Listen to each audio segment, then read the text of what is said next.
Housing costs are at an all-time high. The federal debt is spiraling out of control.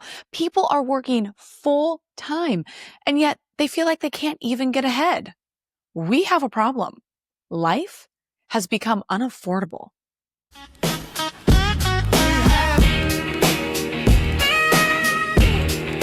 It never occurred to me that this era of obtaining the American dream is ever going to end. But by 2023, 2022, it did. Yeah. And that, for me, it's funny you brought up the Federal Reserve before we were even recording. That's kind of my coming out story. I was at a real estate networking event in the winter of 2022, and I hated these events. I don't like when a group of people are all there, and maybe it's a cynical view of it, of just like everyone's there for their own thing. So I naturally just kind of found the biggest social talking circle, kind of weaseled my way in and just kind of listened. And rates were coming up, and the Federal Reserve came up, and somebody said, it's crazy that they are not a government entity. I'm like, what the fuck they're not? What are you talking about? Like, it's got federal in the name. What are you talking about? And I found out via just a Google search as soon as I left, oh, okay, they're not. And then it just unraveled from there. And to me, it's just all about Gen Z affordability. I have a daughter. I think about, what is she going to do for work, for education, for fulfillment? Where is she going to live? Why is she going to want to live? What is she going to want to do? What's going to be available? And it just seems like less is available to this generation every day. I feel that there's a calling to me of somebody who's made it to kind of the end road of capitalism in a way. I have a successful life, a successful business, a successful family, that I owe it to turn around at the finish line and go help others finish. But it's frustrating when the same ladder I climbed, it seems like the wood rotted out behind me, or that we're climbing a wall that's bigger now. That's exactly everything I want to talk about today. So yes, ma'am. You're perfect. So what I want to do is I want to throw up, and I'm sure you've seen this graph that came out, this unaffordable housing graph. Have you seen that one yet? I'm not seeing a graph on my screen. I just see a full screen of you. Okay, well, I'm so sorry that you have to look at my mug then. No, it's fine. Which graph is it? You can explain. I sure. lay my eyes on a lot. Governor DeSantis posted this the other day from Bar Chart, and it's basically, Bar Chart came out and said U.S. housing market has reached its most unaffordable level in U.S. history. Red alarm, red alarm. And for those of you listening and not watching, it's essentially a big line graph starting in 1890 that runs to 2025. So you have 135 years of charting housing costs in America, and you see this big bump from 2008 crash going up, and then 2025 is off the charts for unaffordability. What does that mean to you? What do you think when you see something like that, when you hear something like that? Well, coming from someone like a DeSantis, the first thing is I'm going to see, is this valid or politically motivated? Also, thank you for creating this space. This is going to be a great conversation, I can tell. And for all your new listeners joining in, you're listening into an early episode of what I'm sure is going to be a very popular podcast. So again, thank you for having me. Thanks, Zach. I appreciate that. The feelings that I get from it are anger, to be honest with you, frustration, because simultaneously with this unaffordability, which is very valid in so many different directions, even outside of housing, is gaslighting, making this same generation that is currently struggling at a historic level feel as if, because they're not working hard enough or doing enough, or they're lazy, is the reason for their pain.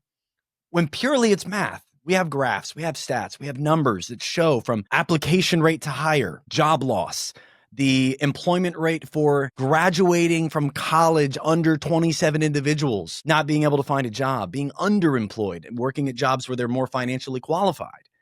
All across the board, we see problems, and I get frustrated when we're not addressing them, and we're spending that same time where we could be communicating around real problems to create division. That's why I get frustrated. Yeah, no, and I don't blame you. It makes me frustrated too. And I get panicked. I get alarmed, to be honest, because I was looking up the stats the other day. The average age now of a first-time home buyer in America is 38 years old. The average and not to correct you, it's actually the median, which is more dramatic. Sure. That's actually a good point. Thank you for pointing that out. For us journalism folks, we didn't do math back in the day. So average, median, but explain why that is worse than average. That's actually a good point to make. So average age right now of a first-time homebuyer is actually higher It's in the 40s because the average is going to pull together the entire lump sum of buyers from investors to first-time buyer, everywhere all around. In this case, just first-time buyers, but all those first-time buyers lumped in a group, and it's just going to basically take the middle. It's going to average them all together, add them all up, divide them by the amount. Whereas the median is the most common middle. It's the most common number amongst the middle, and that is a more accurate number to the true middle, true center. Because a lot of graphs like this end up almost being like Liberty Bell curves. They don't just kind of go straight across. So pulling the median is a lot better. Like when you look at income for say average, you sometimes see it's in the 100,000s, and people are like, how? And it's because of the top earners. The median's closer to 79 to 82. Exactly. So thank you for breaking that down, because I want to make sure that we're always defining terms, not just in this podcast, but in general. We have so much information now flying at us, and I find that people don't define the actual terms that they're talking about so that the common audience is all on the same page. So I think that's important to do. So median's at 38. If the normal guy in America lives to 74 is the life expectancy right now, ish.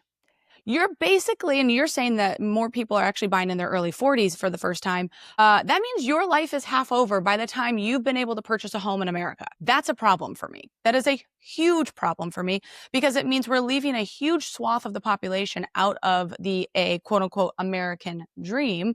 And when I look back historically, say the 1980s, even 2010, the median age was 30, 29, somewhere around there. Correct. And so we've had this huge, huge leap. And what I want to get is kind of a summation of what you think is going on, because, and I want your thoughts on this. I asked my dad's a boomer. He's in his 70s, typical boomer. And I said, tell me about like the first house you purchased. It was with my mom. They bought it for $51,000 in 1984.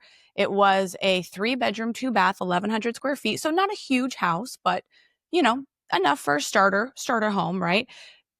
$5,000 down payment, financed $46,000. They had a 16.5 interest rate, but the housing cost was only 18% of their gross income. And now I look that the housing cost average is 44% now of gross income. So it's roughly a house costs 5.4 times the average American salary. Like, what is going on, Zach? What is going on? Well, summarize, it's greed. We could stop and end the conversation. It's greed at a micro level and at a macro level. Yeah. We, in the 80s, typically, we didn't even track people that were buying properties with plans to profit. We didn't track investor purchases. Once we did start tracking it, we were seeing 1 to 6 to 1 to 7 were being bought with plans for profit. It wasn't until we see the combination of marketing around real estate investing, which, all the seminars and all the classes and courses, and go to this free thing in Philly, and then we're going to get you this $30,000 real estate course. Every which direction you were looking, someone was telling you to invest in real estate. American Dirt marketed as the best investment that you can hold in the world. And so we commoditized shelter. We created an investment opportunity around where someone lays their head at night. A good one that's protected well by taxes, that transfers well with taxes, that can be hidden in many corporations' trusts and foundations. It's a beautiful setup, and one that you're dumb not to get into when you have the money to do it. And so at a micro level, you have every mom and pop trying to accumulate more to insulate themselves from the very problem they're creating. The very problem they're creating is scarcity among affordable housing. And I say that not so lightly. It is very true that between private equity, corporate buyers, and mom and pop investors, that we're now up to 1 out of 3 homes in America are purchased with plans to profit. That is obscene. Mm-hmm. And in 2023, that was the first year we ever had first-time buyers beat out by the investor, where more homes were finally bought by an investor than a first-time buyer. It was 26 to 24. And now we went from 26 to 29 to 32.8%. Yeah. Of all homes are purchased with plans to profit. So greed at a micro level. At a macro level, we've seen the detethering of all of the guardrails that were put in place to protect us from the massive oligarchs that want all of the money, from the oligarchs that want to see assets inflate. The very same people put in charge of making sure our dollar doesn't inflate have done exactly the opposite. They've also tag teamed with people like BlackRock, and I'm talking about the Federal Reserve. They tag teamed with BlackRock in 2008 and 2020 to say, hey, what should we do? Oh, you should print money, sell us toxic assets. And by the way, here's our consult fee. Both times.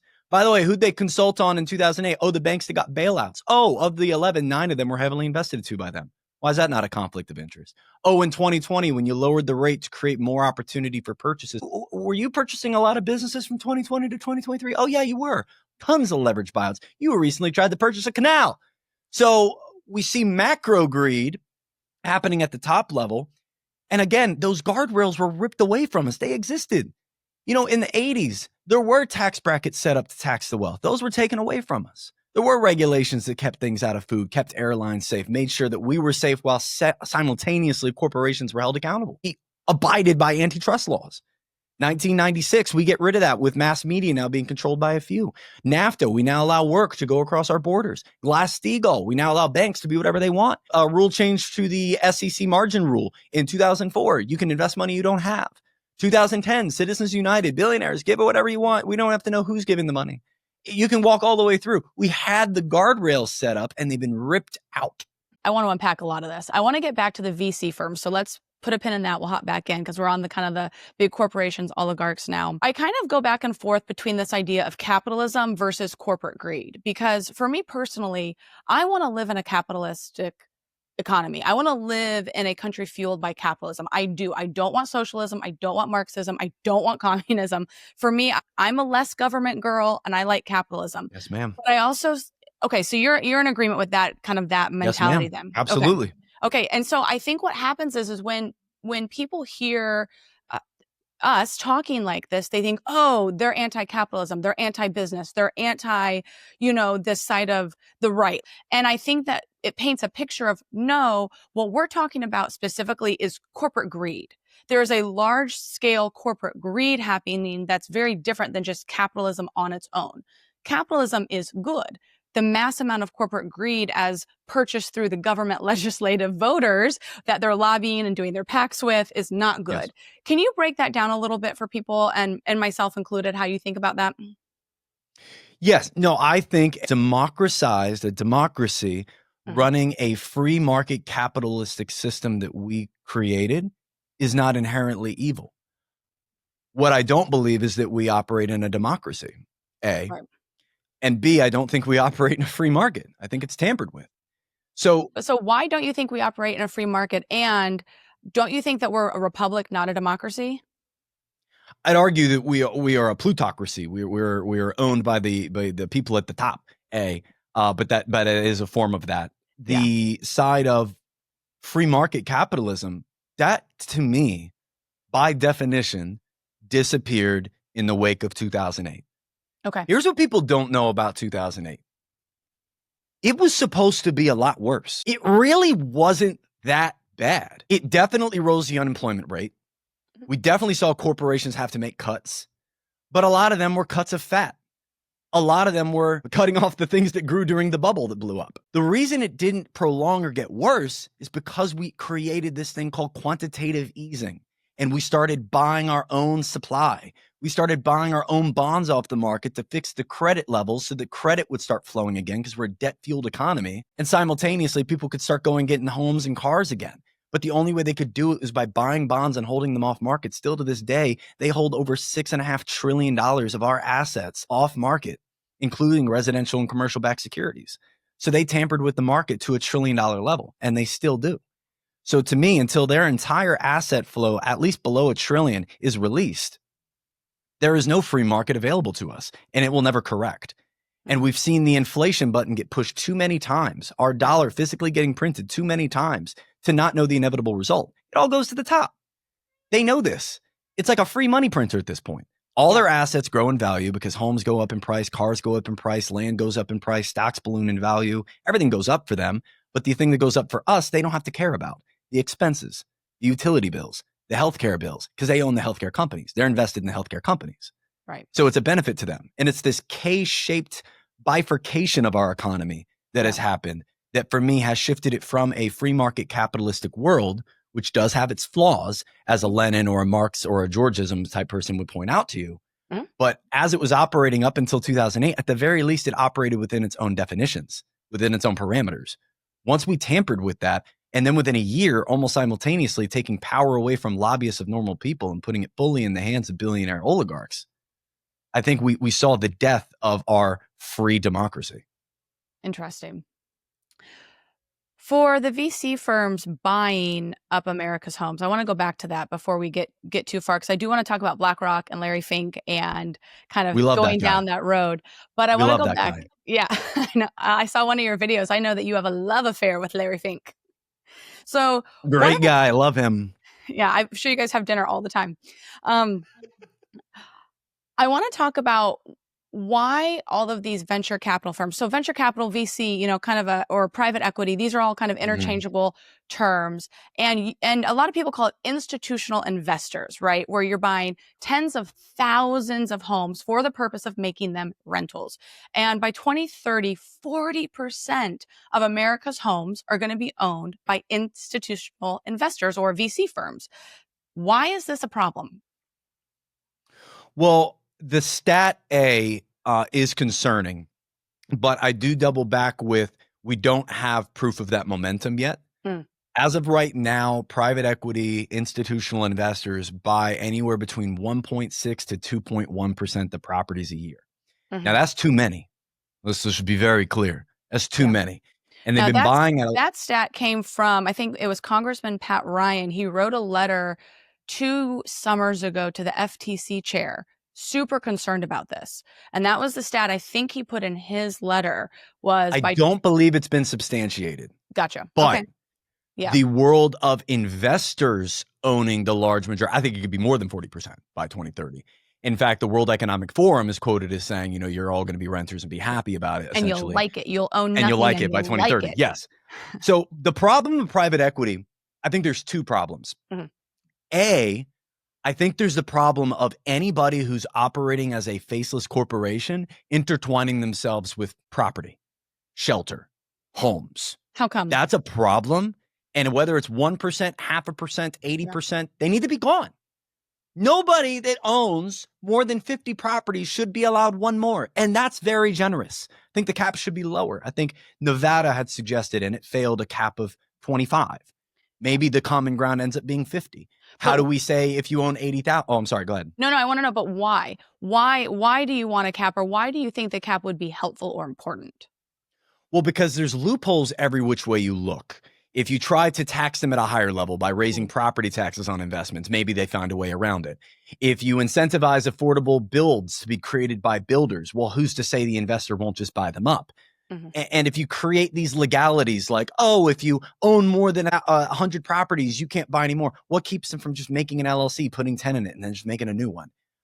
I think if we associated a cap along with Social Security purchasing, no more LLCs available. You cannot use an LLC at the closing table. It's not to say you cannot move it to an LLC for tax and protection and all that. That's great. That's cool. Whatever. But you cannot purchase with it. And if we did that while simultaneously assigning a cap, we're creating a world where it's much more difficult for that accumulation to happen. Now the rule goes into, or the question goes into, are you grandfathering those that have more? Are you giving them a barrier to sell? Are you giving them an incentive to sell? Is there a time frame to sell? All of that. But a cap does seem to be one of the best quick ways outside of taxing or feeing the person at the closing table who's purchasing it. But here's the other side that I think is equally as insidious about this is BlackRock is being used as a boogeyman in terms of housing. BlackRock doesn't even buy homes. That's Blackstone that buys all the homes, which was bred from BlackRock in the early 90s when Peter G. Peterson gave a 50-50 investment with Larry Fink to create it. So very well could just be a leg of the same beast, probably is. But the problem with it is they're boogeyman so badly that we're removing ourselves from the core problem. Institutional investors, 1.8-ish% of the homes bought are bought by them. 20% are bought by the mom and pop. So we have a larger core of the problem in a whole different sector, but we're villainizing them. Though they need to get out of here, it doesn't seem we're doing anything to make that happen. Simultaneously, they are also boogeyman to an extent because it's the micro greed of the regular everyday investor alongside of them that's causing this shortage. Interesting. See, I haven't seen any of that. I haven't seen those stats about the mom and pop investors. What I keep seeing is, 2023, to your point, 26% of all the homes on, the housing market were purchased for the purpose of rentals being investment properties. What's your problem with the mom and pop? What's your problem with John It's Smith? not my problem with them. It's not my problem necessarily Yeah. with them. It's the fact we're not talking about the core of the problem. Okay. We yell about investors, and we've almost been branded to believe when we hear investors like corporations. Like, no, it's Uncle Fred. It's not necessarily they're inherently evil. They're not wrong. But what we may need to do is look at the whole entire capitalistic structure of investing into housing. There are thousands of ways you can invest your money. And frankly, even if real estate were to go up, you probably missed the biggest rise from 2020 to 2023 already. There are bonds, there are investment funds, there are trusts, there's private equity opportunities that can grow money. Why does it have to be tethered to where someone puts their head? Right. And that's fair. And that's a good point. And I do think so many people got also in the modern age really bum rushed by wanting to have a VRBO or an Airbnb property, right? Kind of that those rental income streams became much more applicable than before. Uncle Bob had a lake house that he rented out to the neighborhood and kind of people who had word of mouth. But Airbnb and VRBO, those types of online rentals, made it so much more accessible nationwide. And now I think I'm seeing that people are getting away from that rental market and going back to the hotels because those costs on the other side have become so high to use an Airbnb. Like, I'm not paying $500 for a cleaning fee. I'm just going to go stay at the Holiday Inn. What's the point, right? Yep.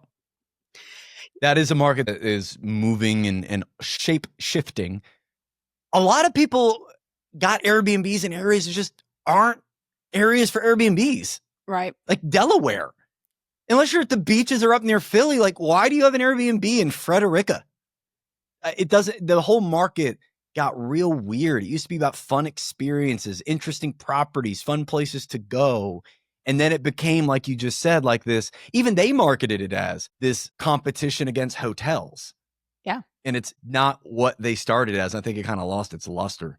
I agree. And so to your point, you would like to see even the mom and pops be regulated to 25 properties or less. Is that kind of what you think would help the market? So that way and the reason for this, if I'm understanding you correctly, is we want to push more of these homes back into the market for that first time home buyer, for those American families, so that they're available and then the prices aren't just constantly going up because they're being purchased by all these investors. Is that how I'm understanding your thoughts? Well, I'd be the first person to tell you I don't have all of the answers. Of course. I'd be the first person, though, if ever in a position to do so, to set up a committee of economists, of housing experts, of people that have experience in these fields that are not politically or profitability tied to anybody, that are able to assess, okay, what if it was 50? What if it was 25? What if it was 10? What if we supplemented in this rule? What if we also disbanded this one that came in 2010? And to see what would happen. We have the technology, even BlackRock, back to him, they have Aladdin that's utilized to basically foresee the worldwide economy. We have technology to do these things, to run simulations. I think conversation needs to be started. It might be 25. It might be a whole different rule that I'm not thinking about, but the conversation needs to be had. We need to stop boogeymanning somebody who maybe isn't the core of the problem. Mm-hmm. That makes sense. And I like your point on that. And I think conversation is key. So when I'm looking at housing costs, I see two things happening in the common discussion out and about is that people are freaking out about interest rates up and down, up and down. They're so high. What are we going to do? And then I also see conversations about wages and salaries not maintaining and not going up with that rising cost of living. And back to my amazing boomer father, I asked him like what kind of our lifestyle looked like before he and my mom got divorced in the mid 90s. So he said in the early 90s, he was making $68,000 a year. He had that's a good amount. Yeah, well, for the early 90s, absolutely. And on that salary, my mom was a stay-at-home mom. There were two kids, my brother and I. We had a 4-bedroom, 2-story house on a private golf course community. Now, mind you, this was in Indiana at the time, so this is not a very expensive state to live in, but it still was a nice home. They had 2 cars. And I said, well, did we ever go on family vacations? Because I'm thinking, wow, $68,000. Like, okay, mom's not working. There's 2 kids. There's a nice home. And he's like, well, not a lot of vacations. I mean, we'd go see our grandparents in New York. We'd go to Florida, see the other grandparents, see the aunt and uncle in Michigan, go to the lake house condo with our friends. And then, you and mom and Kyle, you guys would come with me on a couple work trips. We went to Disneyland. We went to Grand Canyon, and my mouth is hanging open. Dad, that's like 6 family vacations a year. Like, what the bleep are you talking about? Right. And this was in the early 90s. So this was probably like 93, 94, $68,000 a year. There's no way a family of 4 could do all that now on $130,000 a year. Yep. Absolutely right. Absolutely right. Why do you think, what's happened with the wages? I mean, again, I hear this and my little heart just is panicking for the future of our country Yes, ma'am. because, one of the things that I look at for the success of a country, right? When you think about America, the success of a country like America with all this wealth and all this prosperity and a meritocracy and the American dream is, can somebody work a good job? I'm not talking about the job you work out of high school. I'm talking about a good job. Can you make a good living with it? And if you want to have a family, can one partner in that family decide to be stay at home dad, stay at home mom, take care of the kids while the other person earns enough to support that family? To me, that's the mark of kind of what the American dream always was. And now I have friends that are being forced to have dual income households because they cannot afford the childcare. They cannot afford the home. They cannot afford the groceries unless both people are working, and they're not taking vacations. They're living very basic lives. And it makes me wonder, did the American dream die? Is it over? Did we miss it? Yes. Yeah. I'll very quickly, yes.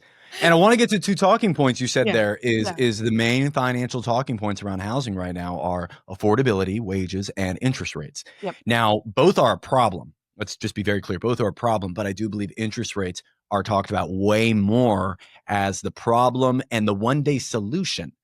And that is propaganda. Agreed. That is economic propaganda. Yep. Home insurance has gone up since 2020 by over 40%. Property taxes in most areas have gone up locally and statewide. Home prices have gone up 57% in that given time period since 2020. So we're talking about rates, right? We have this thing called price anchoring built into our brains. There's a lot of really interesting studies around this thing called price anchoring. So, for example, if I were to walk in and I want to sell your home, I'm going to let you in on some game real quick, okay? If I were to walk in and try to sell your house, I want to list your home, and I know I'm the only agent you're talking to, and I maybe want to put your brain in a place where the price I have in mind is going to sound more lucrative. I'm going to start once or twice throughout the tour of the home, because when we get to your home, I'll be like, hey, you give me the master tour. You're going to start doing it, blah, blah, blah. And then if I think your home's worth about 410, the worst thing I could do is come out and say 420. Because now all of a sudden, you're never going to leave that number. 420. Right. Yeah. Funny number. But if while we're walking through the property, I start mentioning, well, yeah, if you're unaware, there's a home down the road, sold for $395. Not as beautiful as yours, but it's a good price we can keep in mind. And, I toss around the world, buyers in the high 300s right now are really, really fervorous right now. It's a good market to be in. And of course, I'm not lying about anything, but I am price anchoring because I know I can tell her 410. And when I tell her 410, now she's like, oh, yeah, that's good. Let's do that. But if I was floating higher numbers, or maybe she saw a Zestimate earlier on that said 420, 430, that's going to be a disappointing number. We as people in America, especially those in the housing market, got branded to believe that low payments equal low interest rates. Because the last time a low payment was available, it was when we had low interest rates. Right. If we brought interest rates from where they're at today at 6% down all the way to 3%, which is not happening, and that's purely because of the bond market, it's not happening. Your payment would go from about $2,650 to about $2,250. It would drop about $350 to $400. Right. Is that getting you back down to that payment you're missing from? No, it's not. We have a wage problem mixed with a housing inflation problem. Now, on the interest rate side, if we were to look at a home that was bought in 2021 versus a home that was bought today, same exact house, just worth more and at a higher interest rate, here's a crazy stat for you. $9,000 approximately would be the interest payment you're making throughout the year on that home. So you're paying your mortgage every month. A great portion of that's going to be interest. You're going to pay about $9,000 worth of interest a year. That same house at the higher rate, higher value, same exact home, now is $24,636 of interest. It's not going to your equity. It's not going to your insurance. It's not even paying your stupid state taxes. is going straight to a bank. And that right there is about a quarter of that household's income that is just going to the bank. So yes, interest rates coming down would help, but it's not going to save the day. The real core problem is wages. We have not seen wage increase nearly as fast as home prices have increased, nearly as fast as the cost of living has increased. And we can go back to greed. This is corporations trying to pad the pockets of stockholders and executives in exchange for raising prices to improve profitability because we were paying it. Everyone was getting stimmy checks, extra money. Let me go do something fun. We started paying it and they said, okay, cool. And then they never went down and they never will. The problem is wages. When we talk about housing prices going down, do you know how much home prices would have to go down to reach prior affordability at these rates? They'd have to drop over 58%. It's never going to happen. That's triple the Great Depression. It's never going to happen. To even see prices go down more than 10% is seen economically as almost laughable at this point due to the amount of investors and non-mortgage holding owners there are. The reason this wage thing is a problem is because it's turning people into economic slaves. Yes. They're working 2-3 jobs, side hustling, gig economying themselves to death every weekend, every lasting overtime shift they can get just to survive. It used to be a world, we grew up in a world where like we have a goal, right? Mm-hmm. And we can run toward it. And boomers today will say Gen Z's not running. They're not running. They're running faster than us, but they're running for a different reason. We want to run towards something. The early mornings, the spots at the gym, the eating the healthy meal, the working the extras. You are working toward something. They're running from something. Like running a marathon is grueling and tough and hard. And congrats, Boomer, for finishing. They're running from a serial killer in Lower Manhattan. And they're terrified. If they stop running, they'll die. Whereas if we stopped running, we'd be like, we're just gonna have a normal life. Mm-hmm. And that is just such a different lifestyle. And I hate it for this generation. I do too. It's not just Gen Z. I think millennials feel that burn too. We got stuck with that '08 housing crash. I mean, that's when, I came out of college that next year, but I had so many of my friends whose job offers were literally taken from them off the table. They've gone to this 4-year college degree, that everybody's touted. Oh, you go to college, you're going to have this great life, which is a bunch of baloney. Okay. Bachelor's degree now is like, everybody has one. What's the point? And half of them are basket weaving and underwater scuba studies. Nobody's going to do anything with that. So I have a big issue with college sometimes, but I had so many friends whose jobs were literally taken from them. Meanwhile, all these banks are getting bailed out. These car companies are getting bailed out. All these, who, by the way, I think this is a radical take. And this is a take that when I tell my friends and my boomer friends and whatnot, I'm like, I think they should have let them fail. Because that's the whole point of capitalism. Amen. That's what I mean when I say it should have been worse. Yes, it should have been worse. If we want to have a free market economy, we got to let it be free at all times. That's right. Not just when it's good. That's right. Because a free market economy and capitalism means if you don't do good business, your business goes under, period. That's it. Amen. Yep. That's it. So that's not a radical take. That is not a radical take.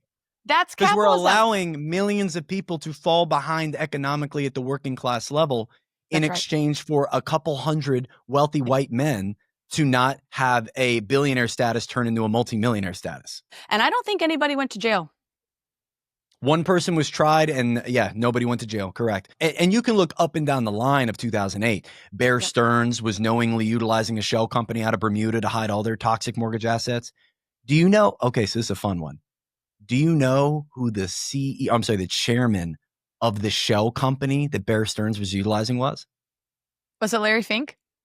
Oh, no, it's even better. Who? So Larry Fink. Oh, I know. I know who it is. Larry Fink designed the CMO, the collateralized mortgage obligation that was used to house the very product that caused the 2008 crash. So he created the bomb. Okay, he created the bomb. Now, the person who was lacing these bombs were the shell companies that was holding toxic mortgage assets. Do you know who it was? Who from 2001 to 2007 was the chairman of, and anyone listening can look this up, Liquid Funding Limited was the company. I'm excited to say it was Jeffrey Epstein. It was indeed Jeffrey Epstein. And isn't it interesting that Mr. Epstein was arrested just before the 2008 housing market crash, just before that bank crash, and then died right before COVID came out. That was just a little odd there, ain't it? Got to wear a lot of tin foil for that one. It might weigh down your head, but. I don't even think tinfoil is needed to know a scandal and a ridiculous situation when we see one, right? Just pattern recognition wise, right? That's right. It's this person from if you look at the Paradise Papers and his connection to Jamie Dimon, and now we know Bear Stearns and Barclays and Deutsche Bank. Okay, there's tons of money running around. And then we have Prince Andrew even actively having to step down from his status last week because he's still getting followed around for what we know was done. Jess Staley, Les Wexner, you can go down the list. They know they're involved. There's still no arrests. You look at 2008, look at Epstein today. It's the same thing. Yep. We know. We don't know, but we know. We know. And nothing's being done about it. That's right. And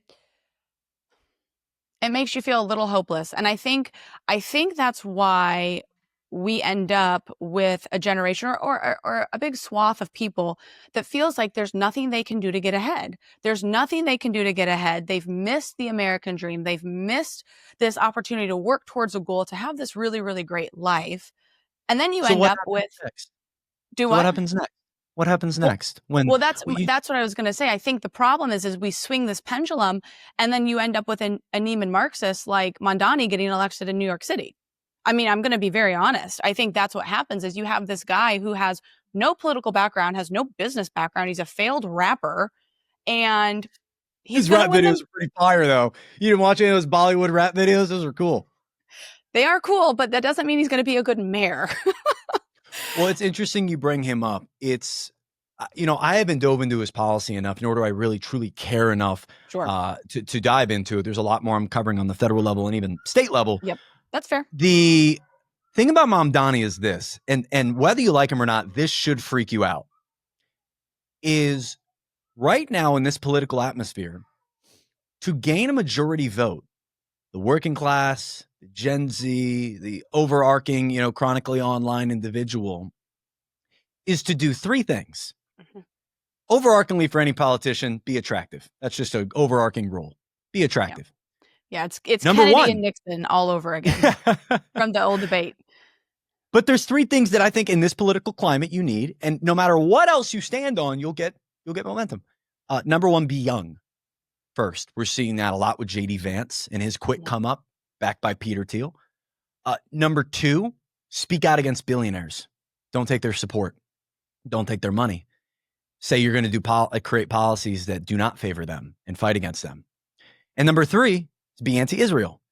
He went super viral by saying that he wasn't going to be going to Israel, which was just inherently a very silly question. He's running for mayor of New York. It was even brought up in the most recent debate. It's like, this is weird. Why are we talking about this? But it is very freaky that an entire generation of people, and I'll call out some people that might even be listening to this, will spout out his name in support and don't even know what he's running on. That's right. They don't know the status of New York City. And I'm not claiming to either. And again, I've not walked through with a fine-tooth comb his policy at all. But I think it's terrifying that you can receive massive support nationwide for running for city mayor for a big city, but a city mayor when you just have those three qualities. And to me, that's going to lead to, are you a Batman fan? You remember, you watched the Dark Knight Batman series? Yeah. Okay. Do you remember the one with the Joker? That was a classic. Yeah. So the opening scene is the Joker robbing a bank, but the next scene is where we see Batman for the first time. We're in a parking garage, and there's some dudes that are driving away in one of those white kidnapping vans, the one you'd never get in if it said free candy. And they're driving around. It's a little car chase. And then you see Batman, but it wasn't Batman. It was a fake. And then there was another, and there was these guys literally dressed in hockey equipment trying to be Batman.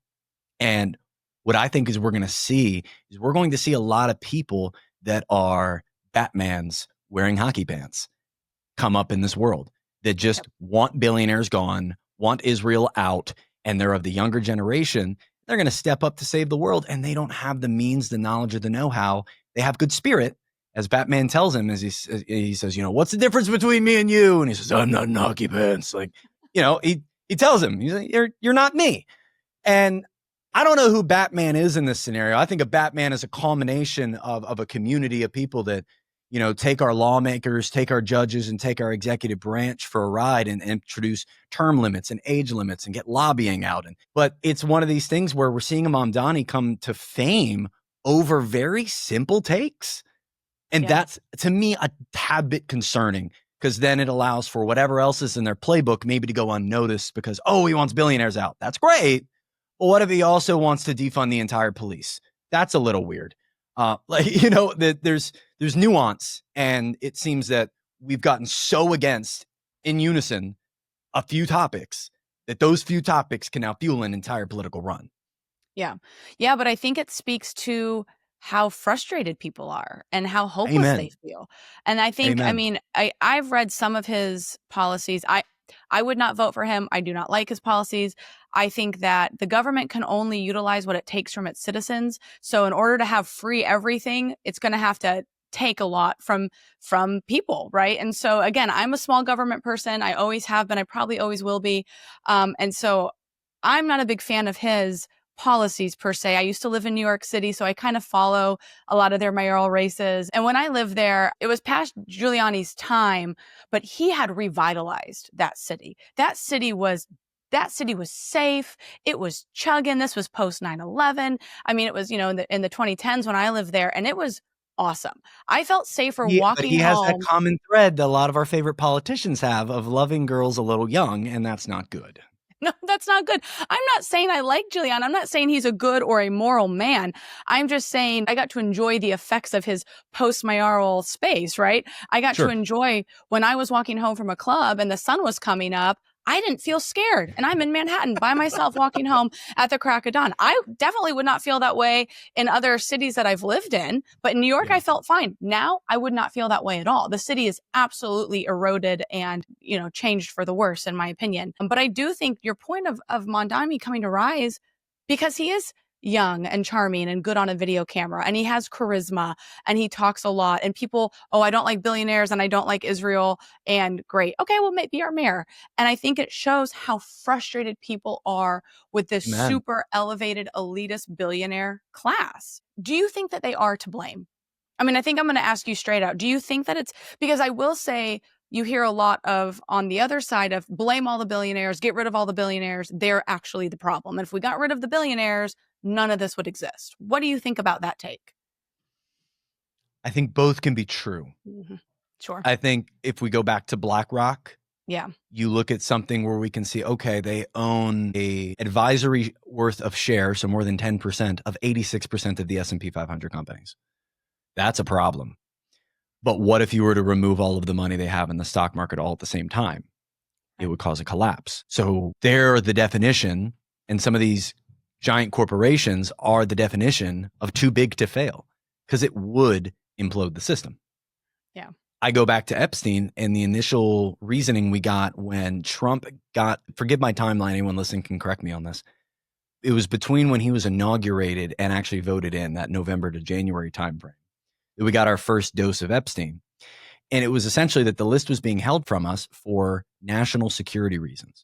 You mean second term, 40, when they were doing the binders, you're talking about? No, not the first phase. Not the first phase. I'm talking about there was a 2-month span in the second term when he's voted in November.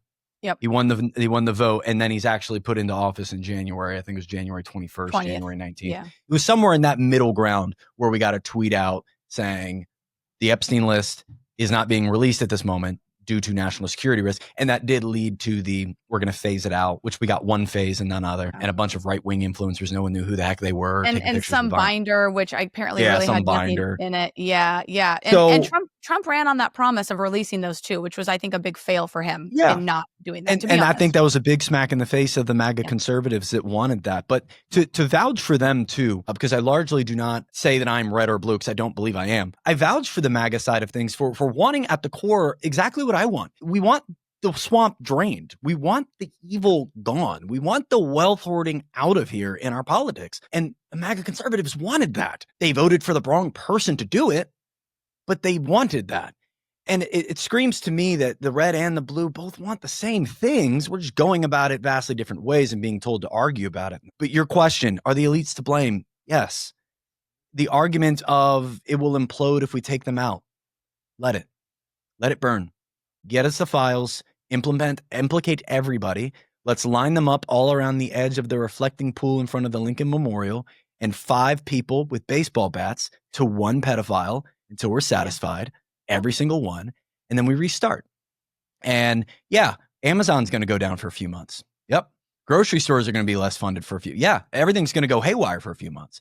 But that's where I look at people like the 3.5% Collective or Blackout the System or others that are actually creating real plans of government after that, after what they deem to be an inevitable social revolt. Because historically, we know that only happens when the haves and the have-nots grow to a gap that is too large. And we're seeing that. We're seeing that unfold real time. And the elites are the ones that create the corporations that bleed us dry. The elites are the ones that are creating the new ESG, we're protecting the planet scores to make us feel like they're doing it when they're not. They're the ones leading the pollution. And they're the same exact ones that are paying the politicians and lobbying them to the extent of making policies that only benefit the wealthy, only benefit them. And it's been happening for decades. Tired of it. And you keep bringing up your dad. I have a boomer in my life, and he said something to me, and I didn't respond the way I wanted to, but I swear the next time he does, I will. He says, all politicians do is lie, Zach. That's all they've ever done. You know, what a bitch take that is. What a unmanly, just circumcised take that is. You're just getting lied to at 24/7 from the very top, and you're just cool with it? You're just cool with it? They take 30% of your money. They make all of the laws. They tell you what you can watch. They tell you what you can do. And you're just cool with it? Like, there's so many old heads be like, yeah, the FBI's been corrupt. And you're cool with it? Like, I can't get my brain wrapped around that. Because there are people who will make that, oh, it's always been that way. What are we doing? I mean, if you knew your friend was lying to you, you wouldn't get a drink with them, but we're letting our entire nation's leadership do it? Yeah. While they molest children? And we're protecting them? Right. No, that's a huge moral and ethical issue. It is wrong on all accounts. And I think back, I mean, to your boomer friend's point, my ancestors fought in the American Revolution over a 3% tax on tea. Right? like America, we've lost our revolutionary grit. We've lost that moment where you say no more. But people don't have the stomach for a real revolution. People don't have a stomach for something like that. And I think that's the problem. I really think that life is too comfortable. As much as we bitch and moan and complain and things are expensive, we are living at the most comfortable, prosperous time in history for man ever. And I don't think people want to give up their Uber Eats and their Netflix, even if they have to pay $3 more every month to go ad free.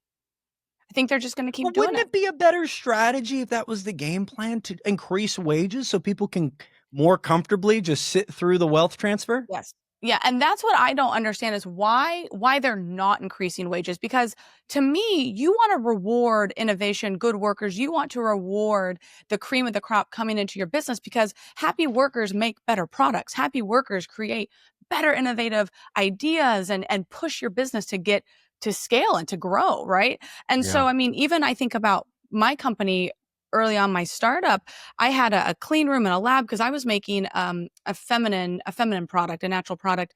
And so I had to go through all these regulatory things, organic certifying, all these things. But I made sure that even on the lowest level of my warehouse workers, that they were compensated well beyond minimum wage because they worked better. They felt appreciated. Yeah. And now, it is hard, though, as I look back as a business owner, because the more wages you pay, that does hurt your bottom line. It does hurt your company. You have to be able to afford to do that, right? Yeah, and you get into the micro levels of that, right? We can easily say, why don't the elites, why doesn't the great cabal say wage increase? We need to keep them happy a little longer. A lot of it probably comes down to the fact of the micro greed. Just pick one CEO. That CEO wants to have a more profitable quarter than he did last year. Yeah. And that CEO wants his executive board to get paid more than they were last year. Yeah. And I think in a perfect world, if you told a CEO, hey, we're going to give you enough money that you can increase your wages across the board, they'd be like, yay, do it. But the priority of that is so low. And we can look back to the Henry Ford Dodge Brothers case. I think it was 1916, where the judge said, hey, Henry Ford, you're not allowed to take your extra money and put it towards your employees and hiring and benefits. You need to put it towards something that's going to benefit the shareholder. And it's funny, all the Dodge brothers had to do was buy a few shares of Ford to be able to sue them as shareholders. And now that's where all of the priority lies. How do we get the shareholder price up? How do we get the share price up? How do we get the company value up? And that's where we see companies like private equity building their entire business model around this very thing. Buy up a company, bleed it dry if necessary. That's why they buy up 9 to 12 in a fund, so a few can bleed out while the others succeed, and then you sell them back for profit. You increase your shareholder value, you get a cut of the middle, and you get a tax as capital gains via the interest loophole, and it's a beautiful business model. Back to the housing side, it is overdone. It is overinvested into because it's an easy investment. It makes sense. The regulations aren't there to prevent it.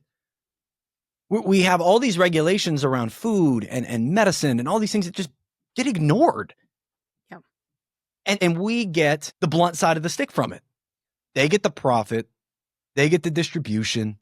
They get the wholesale opportunity. They get the international scaling. And we get a shittier product that could cause cancer. Or we get a health insurance policy that's 20% of our paycheck. Or we get a car that we can't drive off the lot because the interest rate on it puts it at $600 a month. Like, I don't get it. I don't get how, and again, I'm not lighting any torches or carrying a pitchfork. Even if it started tomorrow, you'd probably still catch me here at my mini farm, just continuing to get it off the grid for when everything shuts down. But I can't foresee a world where there isn't social revolt at some point. Yeah. In a near type future, we had 7 million people show up to No Kings. If you had those same 7 million people all in the same city, that's going to lead to real actual something happening. And we're close to that. We're close. Don't you think with the Real Kings numbers, though, that so many of those were just funded and paid for? I mean, they're literally paid to be there. We know this happens from the Soros Foundation. So isn't it kind of hard to really use that as a benchmark? Because it's easy to say that people showed up when they're being paid to show up. Well, I'd say the large majority wouldn't have been funded to show up, even if there's a portion. We could look back. I mean, when we're talking about 7 million, I could definitely hear, 500,000 were funded to be there. Maybe 5,000 that across, the 100 major ones. I could see that.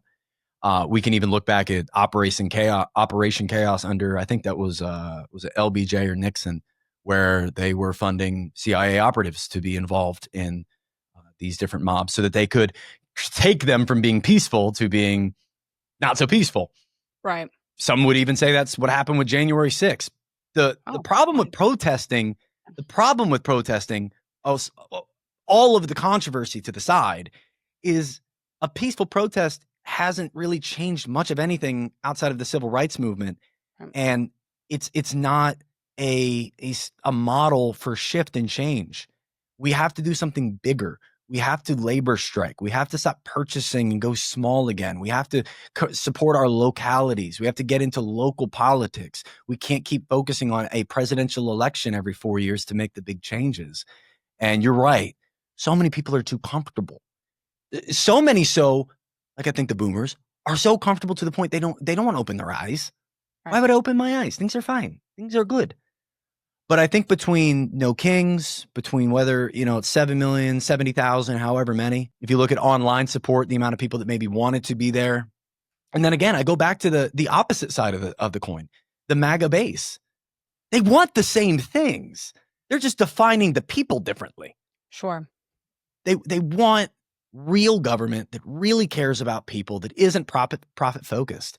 And we don't seem to get that from either side. And I can't wait until both sides wake up and just be like, all right, we just need to go at the mass. We need to go at the mass orb in the middle, like stop focusing on this left-right rhetoric. But I don't know. I agree. And I think with the No Kings example, to your point, had they not just focused on hating Donald Trump or JD Vance as like kings, and actually focused on the issues and the ideas and the problems, you would have a lot of that mega support joining that. You would have a lot of the middle America joining that, saying, hey, this isn't working for us anymore. This is not. I agree. Like Occupy Wall Street was a very nonpartisan. Yeah. You didn't have to align with red or blue to be able to be there. Right. I think if we align on affordability, costs going up, wages not increasing, that's a nonpartisan something that everybody could get behind, and more masses would show up because they don't view it as partisan. They're not going to get beat up. And of course, you're going to have both sides attending. I agree with that fully. Yeah, I do too. Because again, I think that they're purposely making us so tribal. I think that they want us to be tribal, and right? The quintessential they. But I think when Walmart is half sponsoring the No Kings protest, you have to like look at it through your closed eyes a little bit. Like, what are we doing? Right. Walmart sponsoring the No Kings, but they're enjoying the Trump tax cuts and the tax breaks. Right. Like, again, it is such a foundational issue, and we're being so tribal, fighting against the figureheads, and the figureheads are really not the issue. It is a much larger, much larger. I love the word cabal that you use. It is a much larger cabal that we're working against.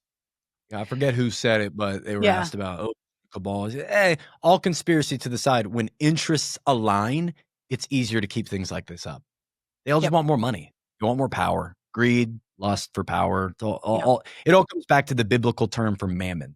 It is a spirit that lives and breathes in a person that just wants to hoard earthly treasures. And, whether you're listening to this or not, and you're thinking religiously about your life, I just would implore you to understand we're all floating on a blue marble in the middle of the vacuum of space with a heat source fireball that rises every morning to keep us warm.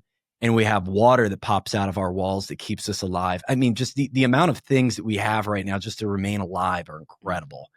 And to live a lifestyle under the understanding that we are just glued together, skin and electric and water that is feeding a supercomputer in between our ears. And we wake up every day from a sleep that we still don't understand. None of it makes sense to me when you really bring it all together as to why we're still chasing this weird green paper. Yeah. And that's, yeah. Sorry. Yeah, as a Christian myself, I look at it legacy versus eternity. And so I'm always wondering, how do I live a life of service that's not just focused on my legacy now, but for eternity? Because legacy is often for immortality, right? You don't want somebody to forget your name after you die. So you want this legacy, this immortality, because death comes and you want to leave a legacy. But if you live for eternity, it's a much different mindset. And so again, I think that life is such a miracle, and everybody fights for green because it's very hard to grow your own food. Most people aren't farmers. The majority of the agricultural home bases were lost around World War I. I think it was post World War I that so many people got done and kind of closed up the little family plots of land, and people moved into the cities to do a lot more work, became a lot more urban. And a long time ago, people would grow their own food. You would have a cow. You would have chickens, right? You wouldn't necessarily be work. Yeah. And even for those that don't believe in eternity, like, because then they may feel, okay, well, my only choice is legacy. If I feel it's all just going to be black when I'm gone, just live for humanity. Sure. Live for the other people around you.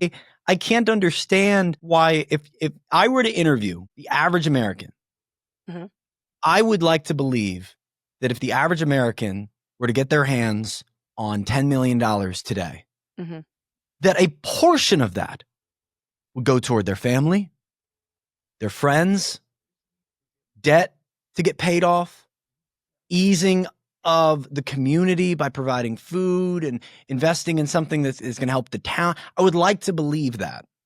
But yet it seems that anybody who accumulates it just resorts all levels of care to growing more and never to look back, never to say this is enough.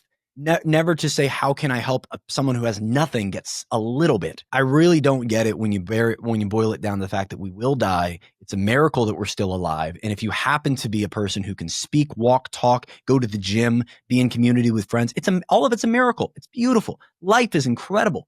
And even the fact that we have nations fighting with one another. We're all on the same stupid planet that's dying. Why can't we get along a little bit? Yeah. War is the dumbest thing ever. I truly can't conceptualize politicians pushing their policies to the extent of warheads hitting children.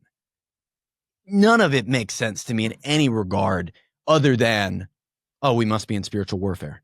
Well, yeah, I was gonna say now I feel like we're talking spiritual warfare because, Yeah. so much of America and so much of the world. I mean, and I know that there's not everybody is a Christian, but when you do have a God lens, I mean, the Bible literally calls us to serve others, to make those the lowliest, to put them the highest. We serve the widows, we serve the orphans, to give to the church. The church pours out into the community. And so I think that America used to have a lot of those traditional values, whether or not you are a God-fearing American. You're still raised, the Western culture is very rooted in Christianity. There's no way around that historically. And those values are set in stone. You give back, you take care of those who have less than you. You give to charity, you tithe to church, you give to your community. You have to participate with faith, family, friends, right? That's a model that used to be what was taught and expected. And that has also died away in a lot of instances. And I do think that some of that spiritual warfare, or hitting kids with bombs, have we lost God in all of it as well? I mean, I wonder that a lot. We've lost those values. We've lost a lot of that beauty of what it means to be human. And I do And think a part of lot of that it. does come with God. I think there's a Yeah. sense of, no matter how you believe or who you believe created you, there is a humility that comes with Mhm. being created.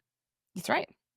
Right? There's a sense of duty to oneself and others when you do realize, oh, I was created. I'm not just a cosmic accident. The Christian side, I go back and forth with. I'm a Mhm. devout Christ follower myself, but man, it really does seem like Christianity has been weaponized for American nationalism really since the early 1900s, Oh, and absolutely. Without a doubt. Without a doubt. that the core of it has been stripped. The Jesus I read about in the four Gospels despised the wealthy and gave no argument against it. Like there's nothing in there that could make me think it is good to be obscenely wealthy. Nothing. And yet people will pick this verse out of Isaiah, or pick, oh, he meant that here, or oh no, the eye of the camel was just a weird temple that they were talking. It was a weird gate. Like, no, go back to the Hebrew, go back to the Aramaic. It literally means he hated mammon, the hoarding of wealth and earthly treasures. And we've commoditized the Bible into control. You can even look at the canon event that put the book of the Bible, or the books of the Bible, together. It was a very political That's right. act, and it was meant for Roman control over the Judeo people. And Judeo-Christian values, which I'm of the believer cannot intrinsically exist. You cannot have the values of the person who follows the Messiah as well as the people that crucified him and denied his existence at the same time. But that those construed values have led to us supporting a genocide, ostracizing our neighbor because they're gay or they're black or they think differently than us. And it's just led to pain. It's led to wealth hoarding at the top. It's led to us protecting pedophiles. It's led to us worrying about our political ideology being satisfied over the humanity of our entire country being belittled into believing that if you're an immigrant, you're not worthy of being here any way, shape, or form. We're going to take you out of softball game. And the amount of people that came into our country under the Biden administration was awful. The amount of people that just walked across the border and said, hey, we live here. It's terrible. But in the Bible, it teaches me to love my neighbor. And it says to give to the least of these. It doesn't say that the person who robbed your house and got in there illegally overnight is allowed to stay the next day. But it definitely doesn't say to bound them and torture them until they leave. I think that a lot of our policy, a lot of the conversation with fellow Americans that would even claim to be Christian do not necessarily follow in line with Christian values, which are not just a long set of stupid rules. It's love thy neighbor. It's do not hate, even if they disagree with you. It is putting another person above thyself. And if we all just did those three things at scale, our world would be incredible. And so that very blip of Christ's life, I wish I could put in every single person, whether or not they follow Christ or not, just to love the person you're talking to enjoy the fact that they've had traumas just like you've had traumas. They have problems just like you have problems. They have life experiences you can't even come close to being compassionate about because you don't understand it. I don't understand everybody, but I damn sure know that I have the ability to listen and learn more about that person, learn more about that culture, learn more about that upbringing. Why do you believe that? Why is this your God? Why is this what you think? And if we just started learning more about each other, I can't believe for the life of me that if we did that at scale, that we would all still hate each other. Mm-hmm. Yeah, no, it's true. I mean, I think a lot of people might say they're Christians, and I can't judge. God's the only one who can judge the heart of a man or a woman, but I'm not Wait sure a that. minute. Wait a minute. God gives us one way to judge. He says, judge them by their fruit. Well, yes, but what I was going to say is I was going to Sorry. say the actions don't necessarily replicate that Christian lifestyle or that Christian faith base to what you're saying. I agree with that. But Jesus does call us to live by the law of the land, right? So I do think that it's okay. I think that's the part of I think you made a point about the immigration. I think that Jesus does call us to live by the law of the land. You can't just go into any city or country you want to go into just because you want to go into it, right? There are laws to Well, it's follow. hard to say because when he was walking the earth, that wasn't a problem. When he Well, was yeah, born, he was born in no, Bethlehem, and then his that's family not went to Egypt. that's not Well, true. his family. That was a problem because they had to go. Mary and Joseph had to go back to Bethlehem for a census. So you have to Correct. remember that they did have political calls back. You did have to have citizenry. You did have to be accounted Mm-hmm. for your towns, Mm-hmm. right? And so I don't know. I guess my point is I think too that we can also use. I don't ever want to use the Bible to make our points politically if it's not Absolutely. of the Bible, right? Agreed. And so yeah. It should be based around overall humanity. Yeah, and And if I think I think a lot of people say, "Oh, Jesus doesn't like wealth. Jesus doesn't like wealth." What he hated was when wealth was the mark of your heart, right? Where your heart is, there your treasure will be also. And if you are so rooted in money and greed, then that will come before everything. But yet he hated the people who were given talents and squandered them, remember? So it's okay too. And I think that this is a thing. I know so many Christians that are like, well, I can't be successful, I can't be wealthy because that's not what Jesus wants me to do. Well, no, that's actually not true. He wants you to use your talents and use your money wisely. Don't make it an idol before God. Don't make it an idol before him. And so I think too, we have to be careful not to throw it back the other way to say that wealth or money is bad, because again, it's what's stored in your heart. It's what you idolize. And if you idolize money, then yeah, man, that's not going to work. That's not going to work for God, and it's not going to work for your soul for a long time. But well, I think money can be used well. greed comes at all levels. You can be Yeah, greedy as a poor that's right. person. You can be greedy as a rich person. Again, I go back to the fruits. To be Yeah. honest with you, there should be no, and this is my personal opinion. Yeah. If you are a Jesus following Christian, Okay. there should be no outward signals of your wealth other than what you are giving. That should be the only thing I could see. Be like, oh, shoot, you got money. I should not see your car. Yeah. I should not see your 3-story house. I should not see your yacht. I'm not against enjoying life.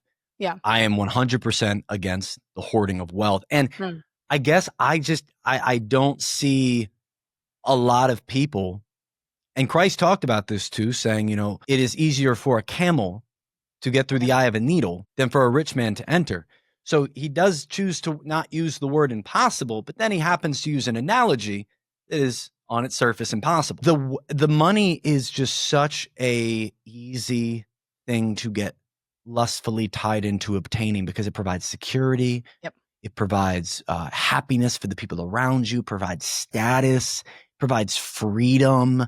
It provides all these things that God wants you to find in yourself. What a lot of people don't understand about the Bible is a lot of what he's talking about. When you find it in God, you're finding it in yourself. God made you. When you're finding your own inner happiness, you're finding the peace that surpasses all understanding. When you're meditating in the word and you're silent and you're feeling your emotions and you're allowing your thoughts to roll, you're analyzing the very computer he installed in you. There's so much we don't even know about ourselves, and then we project our opinions as if we're the almighty opinion holder. That's and true. cause and seed division. If we get past our egos and get to the core of the issues, I think we could have bridged a better immigration gap. I don't think the problem is necessarily immigrants. I think the pendulum is just swinging to extremes. We went from everybody come in, we're not even looking, to we're going to put you in a barbed wire detention center in Florida. All of you go, leave. Like, whoa. It's like this aggressive pendulum swing, and you can look at it economically. You see this aggressive pendulum swing, how we treat foreign affairs and war in other countries, this pendulum swing, corporate versus working class. And if we just settle down and stop being so extreme, we might come to a better solution in the middle ground of these problems that's sustainable. Because what happens after this is my question. Do we keep ICE funded for 11 to 20 billion a year and put that on our budget every year? That's a 10th of our military budget. It's a fifth of our military. 50th. Yeah. I don't want to give the wrong numbers of our military budget. Budget's huge. Yeah, our military budget is like $1 trillion. It's crazy. Yeah. But I think there's just room for middle. There's room for long-term solutions because the people are just going to keep trying to come back. There's people that are still going to traffic, and we're not doing a lot about the trafficking that's happening within our immigration. That's a huge problem happening within it. And again, for me, on the political side, because I know you veer more on the Trump side and I veer more on the not, which again breeds great conversation. I love it. Not necessarily. I'm a registered independent, so just throwing that out there. There you go. Like everybody should be an independent thinker about these things. Right. I feel lied to by Kash Patel around Epstein. I feel lied to around Trump, around housing affordability. I feel lied to by Pam Bondi, Kristen Levitt. It gets me to the point of, oh, you must just be lying all the time. Because if I'm in a relationship with somebody, if I have a best buddy and he's just like outright lies about something big, like not something little, like something big. And I'm like, whoa, I'm probably either going to call this dude out and we're going to have a deep conversation about what the heck just happened there. Or I'm just not going to associate with this person much anymore because I can't fully trust them. And I cannot fully trust this administration. I can't trust prior administrations. And it does kind of seem like the point is extreme to extreme to extreme to extreme to keep everyone arguing in the middle. Oh, and absolutely. It's depleting everybody. Absolutely. I mean, think about the last election. You mean you had to vote between Kamala Harris or Trump? Yeah. Yeah. Somebody who didn't even go through a primary and had 2 BlackRock executives on our economic team. And I get yelled at all the time. Oh, well, why didn't you vote for her? Why didn't you vote for her? I'm like, because neither one presented a real plan. Right. Both had promises. Both had words. Why aren't presidential candidates, tell me this, why aren't they supposed to submit a 180-page PDF on where they stand on all issues and their plans? Agreed. Why don't they have to say, like, I'll put Miss Harris on for this. She said $25,000 to first-time home buyers as a down payment assistance program, and we need to build 4 million homes. Cool. On paper, those things check out. Where are we getting the money for the first-time buyers? Can't get a straight answer. How's it going to be disseminated? What will the regulations be? Can't get a straight answer. Where are we going to get the funding, or how are we going to incentivize these builders to build, and how are we going to get them to build small, affordable homes? Can't get a straight answer. Yep. So it's like, no, I'm not putting my faith in someone who cannot give me a straight answer. I'm not asking for an economic dissertation. I'm asking for a straight answer. Yep. I'm asking, who are you relying on for this debt? Who's your plan makers? Who's your economic team you're structuring? Oh, it's BlackRock. Okay, cool. I'm out. For that reason, I'm out. Right. And then, of course, Trump. Right. So yeah, I didn't vote for either. I voted for Stephen Curry. Oh, nice. I'll be honest. I voted for Trump on this one. I did. Cool. I did not want Kamala Harris. I just thought when I'm looking at the two, I was like, well, I like what he's pitching a lot more, but now I'm disappointed. Right. To your point, promises made. Well, what promises have been kept? Not many. And that brings us to the Trump tracker. So you created your Trump tracker. How's it looking? What are the promises that he's kept? What are the promises that he's not kept? So the promises he has kept economically, none. There have been none that have kept. Of course, you can get into foreign war. Not one. You're going like the big zero. Yeah, there's not a single one. In fact, I would double down on the fact that the statements even made of this week are untrue. Such as, I've slayed inflation. Inflation is dead. No, it's not. It's 2.9%. That's higher than when you got in. The goal is to get it sub 2. We're nowhere close. Grocery bills are down. No, they are not. Not in any way, shape, or form. Electric power is down. Nowhere close. Gas is heading toward all-time lows, below $2. No economic signs point toward that. So that's still to this day a zero. In an easy world where he could just say, well, the stats say this, we're going to get this better. Still doesn't do that. The promises around housing affordability specifically were why I made the Trump tracker, because I wanted more affordable housing. It seemed like since mid-July, ever since the failed attempt on his life happened, that he was inevitably going to be president, and his opponent wasn't ready. His first opponent definitely wasn't ready. And then the second opponent equally wasn't ready. Right. And I created this tracker because he was beginning to campaign on housing. And that hits me in the heart because I'm watching at first class seat, the first real wave of an entire generation not being able to afford housing. So when he started talking about, we're going to get rates lowered, we're going to take away regulatory costs for builders to build bigger, we're going to influence and intrigue them into building smaller homes, We're going to help first-time home buyers with tax credits. And we're essentially going to get rid of unaffordability in housing. I was listening because as I was following it, it's like, you're not proposing anything that's going to get this job done. You're just giving empty promises that require about an hour and a half conversation for people to realize it's just empty promises. But of course, he's not sitting next to somebody who's going to break that down. So I got a little frustrated, but I said, okay, let's play ball. So we set up this tracker that tracks, it's about 20 different household expenses, 5 different material costs for new construction builds, and 14 different economic factors that could point toward better affordability: supply, interest rates, income, housing prices, starter prices, and even regionally, breaking down where is it more affordable, the Northeast, the Midwest, West Coast. And then we created within it a housing crash tracker that's tracking all of the negative forces in the economy and seeing where it's pushing us. Things like unemployment, the U6, the JOLTS reports, and even things like the inverted index. And none of it looks good.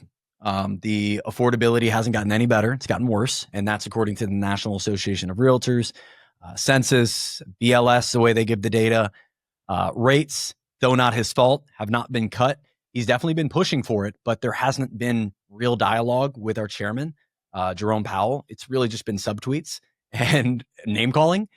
I can't stand the name calling, by the way. That is the weakest form of argument. And the name calling back and forth, meanwhile, the economy is in a frailing state, is kind of belittling. When we look at everything from the costs, things like a medical bill, things like gas, things like a car bill, like your payment, to drywall, to shingles, to concrete, to coffee, to beef, it's all up. Yeah. Everything is up. Yeah. And that's only according to the official sources, which many people think underplay it. And the economic promises have not been met. The tariffs came out haphazard. A lot of countries felt slapped in the face. A lot of countries still have no clue what's going on. As of November, there's still inactive cases to whether or not the reciprocal tariffs are even going to be inactive. Right. It's a lot of economic hoopla right now. And the words that come out of this administration's mouth convince an entire boomer generation there's nothing to be worried about. And then their Gen Z kid comes up to him saying, hey, we have a problem. And they say, no, we don't. Right. You're fine. TV said it's fine. I'm fine. Yeah, Why aren't get a you job. fine? Yeah, go get a job. I'm trying. You're lazy. Don't eat guacamole. Don't eat guacamole toast. Yeah, I've never heard guacamole toast, but yeah. I know. So I'm getting hungry, and I was like, "Ooh, chips and guac tonight sound good." No, chips and guac. Yeah, you're at a Mexican restaurant. Hey, sir, do you have any toast to go with this guacamole? Curiosity wanted unbiased, neutral numbers.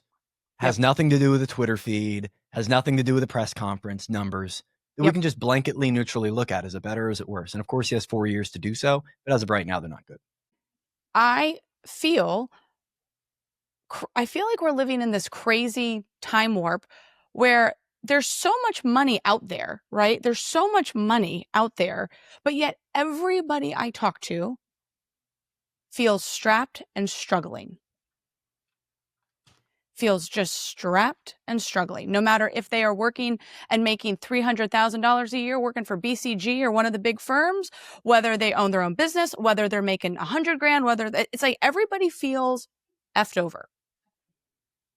And my question to you is, do you feel like we're headed back to an 1890s Gilded Age situation where you're smiling? So you must agree that we are, because I see similar issues when you had the Carnegies and the Vanderbilts and the, U.S. American Steel or whatever, the companies, the big oil and gas and steel. But today you have the Googles and the Metas and the Elon Musks and, are we just repeating it again? I only smile because it's just an uncomfortable question. Nobody wants to because nobody wants to answer. It's true. I'd argue we've been in it since the 80s. Okay. The moment or really many would argue 71, the moment we relieved ourselves of the gold standard and we got rid of the Bretton Woods Act, the moment we did that, we detethered ourselves and allowed for no discipline around our monetary spending because we could print now. We can just print. Yeah. And as the world reserve currency, that's irresponsible. And we've been doing so ever since. We live in a world where the benefits come from war, money printing, and consumer spend. It's the only way our GDP increases. It's the only way that we get all these economic figures of, we're doing great. Stock market's great. because debt keeps increasing. Mm-hmm. And the debt has continued to increase. The money supply has continued to increase. And let me give you this one. So about $1.8 trillion existed in our M2 money supply, which tracks pretty much all of the stable money. Just everything except for assets owned and stocks. It doesn't track that. But for the most part, this is the number we use for how much money is flowing. 1.8 trillion. Now we had about 220 so million, depends on the figure, of people in our country at that time. Today, the number for the M2 money supply has risen to over 21.5 trillion. So it's about 16x'd, 15x'd since 1980. Now, I don't know why my camera just shifted, but oh well, now you guys get to see two of me. So on TikTok Live, it just shifted the view. On the M2 money supply side, that's concerning. 15x. Why don't I feel 15 times richer? But it gets more concerning when you think about the population. Because as we sit today, you might think, okay, well, since the 80s, have we 12x'd our population, 10x'd our population, 5x'd our population? From then, it's gone from about 220 to now about 350, 340-ish million. Yeah. So it's increased just under 50%, not even a full doubling. Right. And the money has increased by 15x. So where's the money? I was just going to say, where's the money, Zach? Are you hiding all the money? It's all here in the basement with me. I'm going to let you all know about it one day. It's all here with me right now. The money is with the billionaires and the asset holders. Tell me right now, what do you do day to day as a billionaire? What do you do for fun? Do you have anything that really motivates you anymore? Is anything spur along the dopamine feed in your brain anymore? No, that's why they have to have sex with kids. Amen. Sorry, I shouldn't have said that. I shouldn't have said No, that. say it twice. You're right. They get to the extent of life where all of their money worshiping has led them to emptiness. Right. The end goal of capitalism is division from humanity. All they want is to get to the point where they can live scot-free, do whatever they want to do, and have whatever they want to have. And when they reach that, they have nobody beside them to their left or right except for their hollowed-out wife that's been having an affair for 30 years. They got nothing. And the person from the outside looking in is saying, I can't afford my mortgage. This person's second savings account could pay for 30 people's for 10 years. Right. And it's not being used. It's not being utilized. It's just for power. And the problem with money accumulation is what we do as a society with the new money. See, the common person, when rates are low, accumulates debt. The rich person accumulates assets. And that's homes, that's stocks, that's land, that's businesses. That's everything you and I need to enjoy the American lifestyle. They're profiting on, and they profit on even more and even more and even more as they get more money.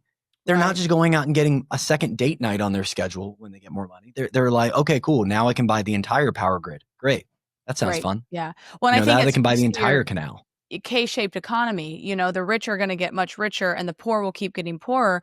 And I think I saw something that said, what is it? 10% of income earners are now responsible for 50% of consumer spending. Correct. Was that the right stat? Yeah. Yep. The top 10% of income earners are responsible for 52% of the consumer spending. And that's one of the reasons prices won't come back down, is because when you have the top 10% of income earners responsible for 50% of the purchasing, Apple's not going to lower the cost of the iPhone because 50% of their purchasers don't have to worry about affording it. And we've reached the big catch-22. Yes, absolutely. Why would a business lower their price if somebody is still willing to pay for it? Right. And this yields the question of, when does something crack? When does it get to the point where that 10% can't support, and then there's no safety net of the rest of the 90%? When does it get to that point? What are you thinking? I think we're getting close. And here's my theory, my completely unbased economic theory. I believe that no grandma is sitting around letting their son suffer. And I believe that many a parent have been economically supporting their Gen Z children in one way, shape, or form. You get to live in the second property of ours. You can stay here for as long as you need to. You don't have to move out. We got you this job. We're supporting your funding. Heck, I see it all the time with down payments for housing, 20, 30. I had a guy give 80 grand to his daughter to buy a $300,000 house. 80 grand. Here you go. Oh, Happens Yeah, all the time. that's a big deal. In Denver, so I lived in Denver for about 8 years. 50%, I talked to 2 realtors, 50% of the new home buyers in Denver were getting down payments from their parents. 50%. Yes, ma'am. Yes, ma'am. I think there was a study that was released on that. It was a very similar number. It's about 1 in 2 are receiving at least $10,000 or more in a gift from their parents. Well, So I ain't getting we nothing have, from my parents, so. and there's many, see, there's many in that category. There's many in that category. But for the parents, Yep. we're starting to see that they're starting to get economically tight because not only are they supporting oftentimes their kids, sometimes they're even supporting their elderly parents, the grandma and grandpa. Right. So grandma and grandpa are starting to financially supplement them. Little by little, I think we're starting to see people climb down the economic class ladder to support their family. And that's going to leave them viable to get hit by this economic tidal wave that could happen when that 10% is no longer supporting the stock market, is no longer supporting the housing market, is no longer supporting all of this consumer spend. I think that could be a tipping point. And I think it's being exacerbated by higher costs. Yeah. There are people who are doing the right things that are having to go to their parents and try to explain to them why they're suffering. Right. Like, I'm doing everything correctly. I'm following your playbook. It's not working. Not working. Yeah. And it's spreading up generations. Yep. And it's bleeding dry even more money into the system that isn't coming back to them. It's going up to billionaires and corps. And that money flow, that reverberating effect of the Gen Z struggle is starting to shake up generations, I think. Oh, I think so. And while you continue to talk about that, I want to share, I know you can't see it, I'm so sorry. But I wanted to share this other, I don't know why. Now I can see it. Now now you're on screen. Now we're rocking. Oh, interesting. I don't know why you couldn't see before. So this is from the Times. This is out of the UK. Basically, for those who are listening, not watching, there's a Times article that says, like, are you a millennial? Are you saving for a house? You might need an inheritance. And somebody tweeted kind of a snapback that says, a sign of a healthy economy is when you tell a whole generation to sit tight and wait for their parents to die. It is. It's a, what do they define that as? A carrot on a stick, right? Right. And but the crazy thing is I saw this, I thought, oh yeah, that makes sense. Like that's how bad it's getting. The silver tsunami. Yeah. Have you heard the term, the silver tsunami? Is that when they all start to pass and then their homes become for sale again? Yeah, I have heard that. Again, a carrot on a stick. Do you know we can't go back to any generational die-off and see a flooding of assets on the market? We can't find one. It's not going to work. Internationally, even. Right. And even though the boomers are a large generation, it's not going to work. And to your point, a lot of them have already been supplementing younger generations, the millennials, the Gen Zers to live. So their pockets are a lot less lucrative and they're living longer. So that long-term health care is so expensive. And let's think about the house that they, let's think of, I'm sorry. Yeah. We got a little bit of a delay and it's making me seem like a dick. I'm sorry. You're not. You're totally fine. You're not a dick. I don't want to interrupt you. The clients I've worked with, Delaware is very common for getting that call. My grandpa died. My uncle passed. My mom died. They have a house. They have land. Can I tell you and the viewers what happens with that house? 9 times out of 10, if it makes it to market, it is land or unlivable. 9 times out of 10. Wow. Very, very seldomly is a home that is ready to get a mortgage and move into. Do I get a call about it? When I give them, or when the other side of that coin, the other 9, they're calling me just to see what it's worth. They're keeping it, staying in the family. And I can't, for the life of me, understand why people think in a world where the Gen Z generation is struggling more than they've ever had, historically so, this generation is struggling economically, that grandma and grandpa are going to not give them that house. The caveat to that, though, the not so fun part about that, is we have to think about where a lot of these retirees are. Yep. They're not in metropolitan areas. They're not in these commute cities. They're not in the areas where a lot of first-time buyers are struggling. For Delaware's sake, a lot of them are 4-bed, 3.5 baths down at the beaches. Yeah. That's not the supply we need. The townhomes aren't going to come from seniors dying. The small ranchers aren't going to come from grandma and grandpa passing. It's not going to be at the scale that we think. And to be honest, when we do see those homes hit the market, the small little cute grandma house, they never make it to the market. They're just calling for a value because their attorney needs it or the estate settlement needs it. Somebody needs a professional valuation and we run it. Right. I can tell you firsthand, they're just going to stay in the family. And the silver tsunami is another piece of media propaganda to put a carrot on the stick to make people sit and wait as prices go up. Yep. No, I think you're 100% right. And it makes me want to ask the question, what would be some of the solutions you'd like to see? I mean, are you talking term limits? Do we need to address the national debt? What are you thinking? Well, I'll stick where my lane is. I'll stick in housing. I think two things could be done immediately. Outside of those two things, we need to have an administration that completely overhauls, meets, and has a committee around zoning. Zoning is inherently discriminatory and racist. Fun fact, our zoning was pretty much set in place by 1971, hasn't changed too much since at a federal level. But if you were a black man, you couldn't get a mortgage in 1971. If you were a woman, you couldn't get a mortgage in 1971. It wasn't until 1974 that we made that available. So we had all these laws, all these regulations put in place when only a white man could get a mortgage. So you could tie those dots. But the two things I think could be done immediately for a wealth transfer is A, you do a limit on housing ownership. I think immediately if you put a 25 to 50 cap on the amount of homes that can be owned and you grandfather in to an extent those that own more, it would cure that problem. I do think that if you owned over a certain amount, you should be within a certain time period told to sell. That would bring affordable homes to the market. The more easy, simpler one would be number two, the investor ladder. I think if similar to a tax bracket structure, we said if you owned X amount of homes and you're going to buy another one, you're going to pay a fee at the closing table. I don't know if you know this. As a veteran, I use my VA loan. And when you use your VA loan, you have to pay a funding fee. Okay. I just want the investor to pay the same fee a VA person would have to pay. One of our military servicemen or women would have to pay. And if you own more, you pay a higher amount, and that will disincentivize some sales and leave it for a family. But ultimately, even if they still buy, it can fund a first-time homebuyer fund, state-run, to help supplement first-time buyers to buy. So if you have a higher activity, like in Vegas or Atlanta or Tennessee or Denver, where you're having a higher influx of these investors, you're going to have a higher fund. Right. Take a home, make a home. Okay. At a more institutional level, none of these things will come to pass without lobbying being grandfathered out. Right. Without term limits and age limits being put in place. Without getting institutional investors as a whole. We need to bar institutional investors as a whole from ever being able to buy real property. I think at the very least single family homes. And there has to be an increase in the wage. That would be more than likely, if I was ever in a position politically to do anything at a national level, that would be the first thing I'd start on. Is if we can increase wages, we can solve so many problems. If we could find a way to increase the wages of the normal everyday American without, in the same breath, supplementing more wealth to the billionaires. And I think there's ways to do it without taking from the mom and pops. I think there's a way to do it that isn't the mom Donnie, oh, we'll just tax the billionaires. Good luck. Right. I think there's ways to do it that don't rely on theory.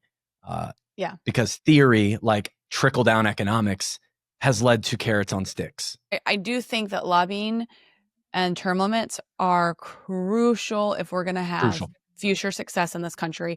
And I think that so many of the millennial and Gen Z, and correct me if I'm wrong, I think the majority of us are in favor of term limits and of reducing the lobbying for our legislators. Say between term limits and age limits in Israel, that would be probably the three things that everybody can somewhat come to terms on. Yeah. Right. And I think, the age, wow. Some of those guys should not be in Congress. Yes. Mitch McConnell literally passed out after leaving Congress the other day. And it almost breaks my heart. No, it breaks my heart because it's like, you're done, man. You're done. Yes. You're done. That's how I felt about Nancy Pelosi. That's how, I mean, I don't want to start naming names, but that's how I felt about so many people. Like name them all. Yeah, right. Right. But I think the lobbying is a really big issue for me personally as a voter.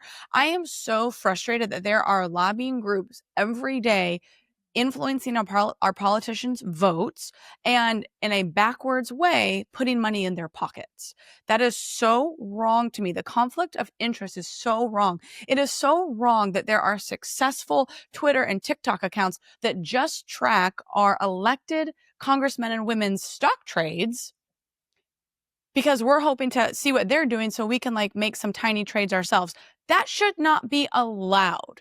You shouldn't get to, in my opinion, you don't get to play in the stock market when you're an elected member of Congress. You just don't.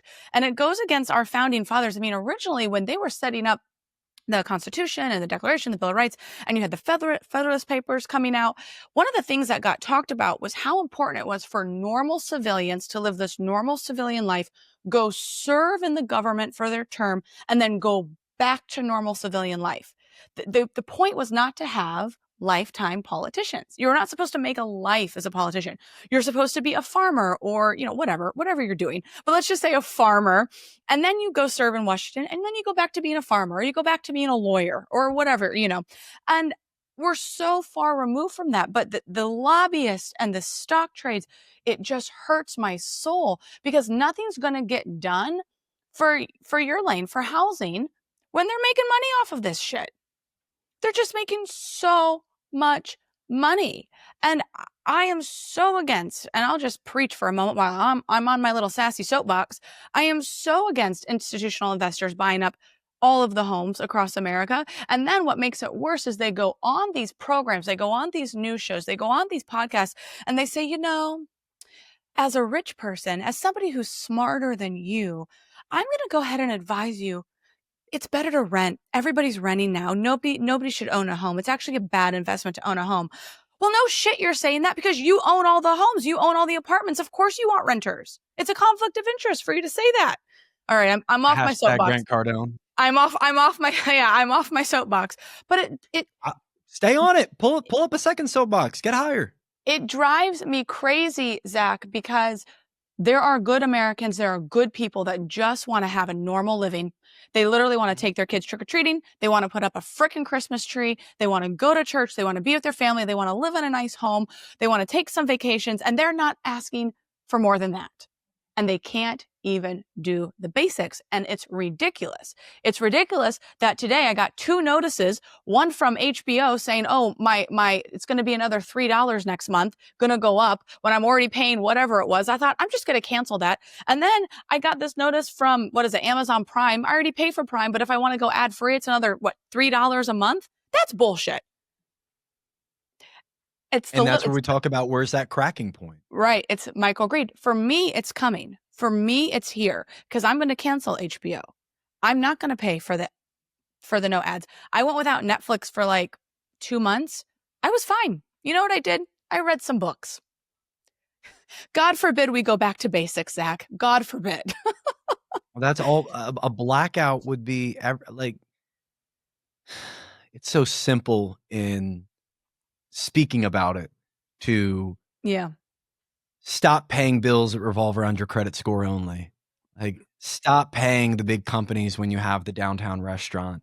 Stop giving money to the billionaires at scale, and something would happen. But it comes back to the 2 things: lobbying in politics, and comfort for Americans. It's the comfort. And the comfort kills. The comfort kills. The comfort kills. And I don't want to keep going back to the revolution, but I'm a big history nerd, so I study this stuff a lot. And our forefathers, they were gritty. There was a grittiness. There was the fear of death was much different, right? And I think that has to be talked about on kind of a philosophical level.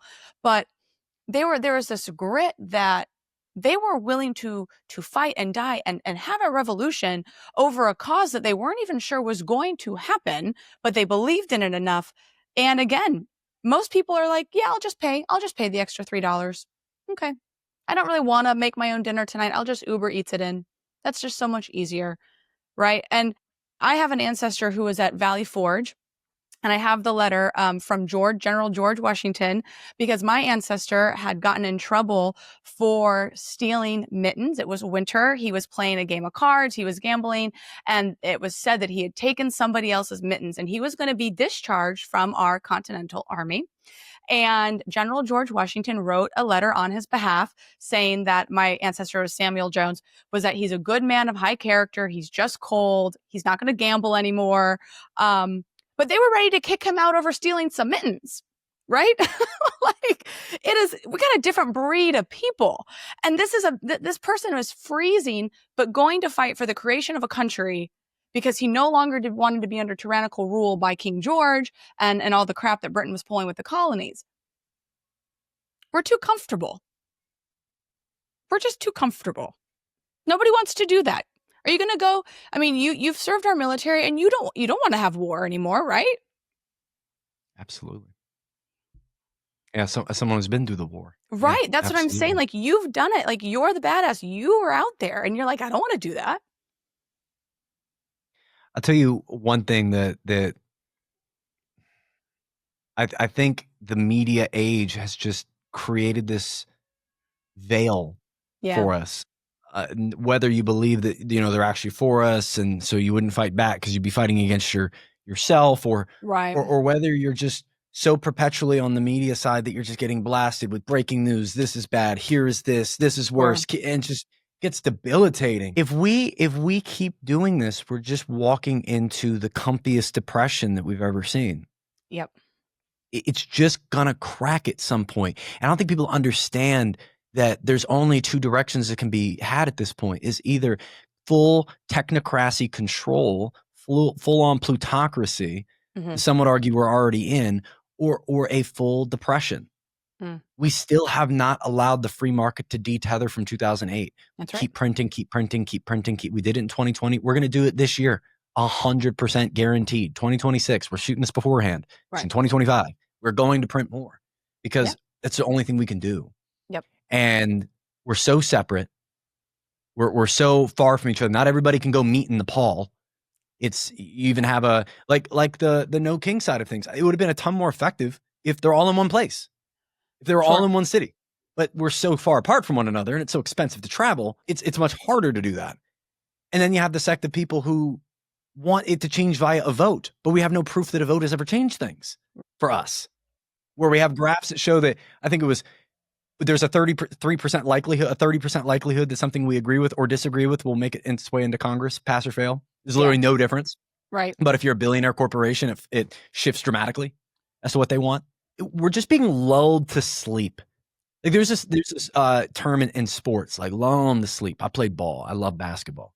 And this term lulling them to sleep was you're going after, you're going hard, you're running fast, you're moving quickly. And then all of a sudden, mid-second quarter hits, and maybe I'm the point guard and I want to shift the flow of the floor. I want to change the flow. The defense has been after this style of offense for a quarter and a half. So now we're going to shift it. And we slow down the flow. We bring four out to the perimeter. We have our big man sliding around. We're doing lots of passing, not a lot of dribbling. And, I can start lulling the defense into a sleep.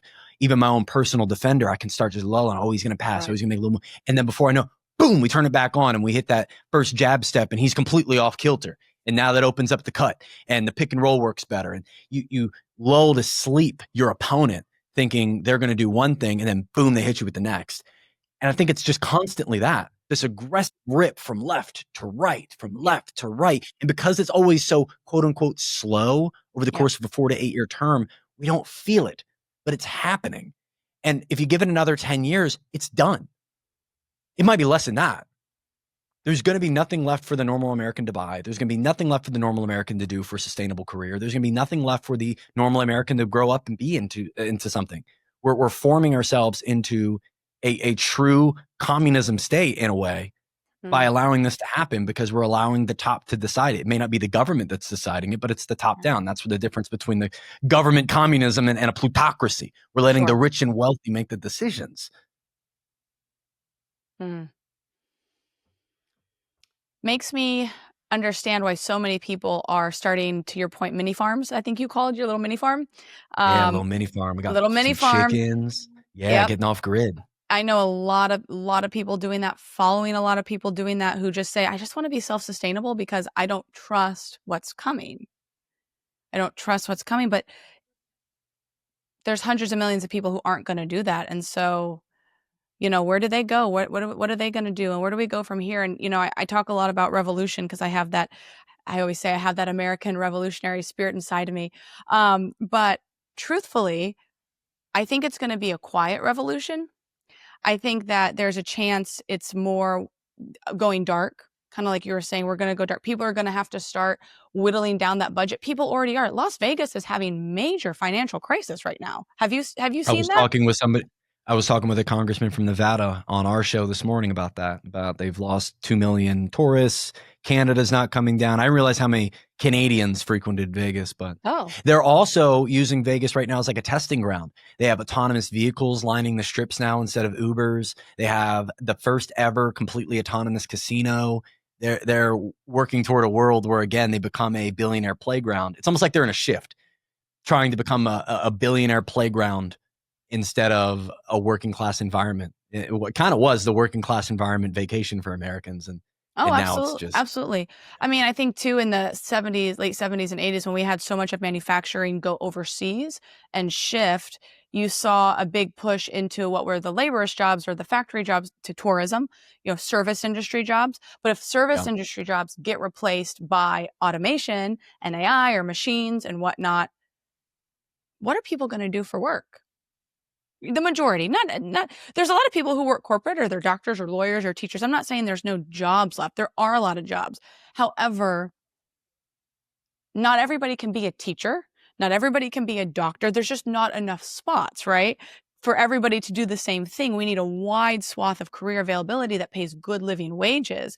And with manufacturing going away and tourism slowing down and being just replaced with self-driving cars, and machines are going to take your suitcases to your door instead of a bellman, what are people going to do for work? Especially entry-level work. That's what I'm talking about. Yes, exactly. Yeah. Especially entry-level work. And you see that on the white-collar side. The white-collar entry-level economy right now is atrocious. Right. Because you're talking about people that are getting into marketing. They're getting into being a paralegal. They're getting into admin, finance, all these realms that are beginning to be dominated from the bottom level by AI.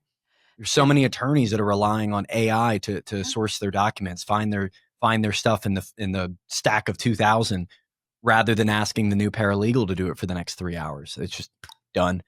Right. And I think there's a lot of people who are apologists for AI is just the next tractor, and it's not. It's not, because the tractor helped the human do the job better.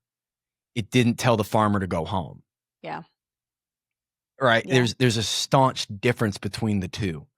And when you come into machinery being created for farms, well, then you have the bigger overarching economic debate of, okay, well, now you have factories creating these tractors, and you have people working on it. You have maintenance workers that are here to fix it. And you have a whole micro economy that builds now around this tractor. You could look at the same thing with computers replacing the typewriter. It made the worker more valuable. But it still needed the worker to type the keys, didn't it? Exactly. And you had this microeconomy of tech support and IT and everything surrounded the computer. What other jobs are being built with AI? What other microeconomies other than AI prompters and AI engineers and people that are what other micro jobs are going to be created? I'd argue not nearly as many. And at the same time, it's telling the farmer to go home. It's telling the admin worker to go home. It's telling anybody who's not using their hands and feet to, within the next 5 to 10 years, to go home. And going back to the Gen Z conversation, imagine you've been told your entire life, get through high school, get good grades, go to college, get a degree, take on some debt. By 27, you'll be set. And that's just not the case. No, it's not the case. And now we're walking into a world where 52% of those exact people I just said are underemployed. That's the highest number it's ever been for sub 27-year-olds. 52%. Wow. Underemployed. Wow. They're making less than what their degree warrants. And it's growing. The wealth gap, it's growing. The poverty rate, the foreclosure rate, the credit card delinquencies, the car mispayments, it's all growing. It's all cracking. This is why I yell at people. Hold gold. Hold silver. Hold items that are of monetary value to the entire world. What would people run to if the dollar died? Think that way and invest in it. And it doesn't have to be your entire portfolio, but gold is an insurance policy against our dollar. And our dollar only has value if you trust the government. It's a fiat currency. The only value it has in it is your trust in the government that distributes it. So we have to be prepared for the possibility of our country sifting into a dark world economically, where the billionaires go and get the rides out of the Titanic and we're left to sink with it. I really worry about that. I worry about what we already saw with 2008. The pattern is if families get foreclosures, banks get bailouts. We've seen the pattern play out too many times to not think that if things get bad, things will only get worse for the working class. So that's why I yell preparedness. Why I yell if you can still get into a home affordably, do it. If you can hold on to assets, do it. Because you got to be along for the ride or you're going to get run over. And it stinks because even as I give that advice, people are like, well, I'm $500 in debt a month if I don't have any subscription. So what do I use to buy the gold? I don't know. But I know. And it's cracking. It is. It's cracking when Gen Z is doing the pay over time for their groceries. Yeah. Oh my God. Yeah. And that should be a crime and should be studied. I need to do a separate episode on the pay over time because that almost is just, it's ridiculous how they're preying on people with, you can pay over time for a frickin' pizza. That's not a good way to live. That's probably not a good financial model. But oh yeah, we weren't really given financial classes in middle school and high school. And I went to a Big Ten university. I didn't have to take one financial class, Zach. Not one. You had to learn about geology, though. Mm-hmm. Yeah. Maybe a little French lit. Right. I did learn a lot of stuff that I've never used. And it breaks my heart because people are cutting costs and they're still not coming out ahead. And then they think, well, what's the point? Our nation is gazillion trillions of dollars in debt. I might as well be in debt too. It's not like it counts. I'll just die with my debt. There are a significant amount of people that I've found even in my own comment sections. I'm sure there's even more that wouldn't publicly put it on their profiles to say, I'm just waiting on the next economic reset. I don't care. I'm waiting for China's EMP bomb to hit us. I'm waiting for us to get hit back by Iran. I'm waiting for our dollar to die. I'm waiting for the dictatorship to start. You pick your reason out of the hat. There's a lot of people who view our economy as a shaky, inevitable fall. What I'd warn against that is the Band-Aid we've always put on is printing money. Yeah. And probably do it again. Oh, I think so. So you would it's just going to lead. Go ahead. Sorry. No, I was done yelling. No, I did that delay thing again. So now I'm the jerk. But you would you still It's your show. You're allowed to interrupt. No, that's just bad form all the way around. It's rude and it's bad journalism. Would you still recommend people buying a house? Yes. Okay. Yes.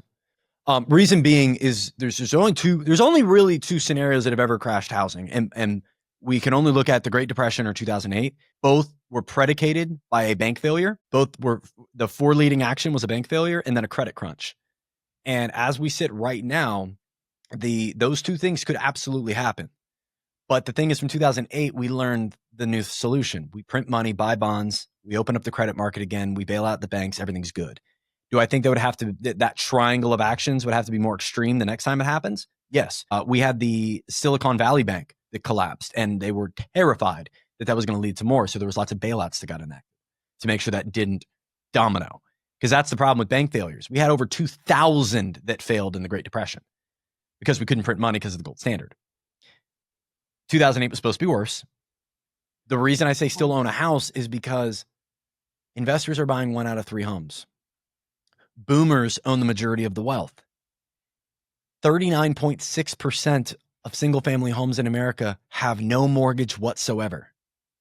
Wow. It is a completely different market than sub-2008 when people were getting subprime loans, ninja loans, which were no income, no job, no assets.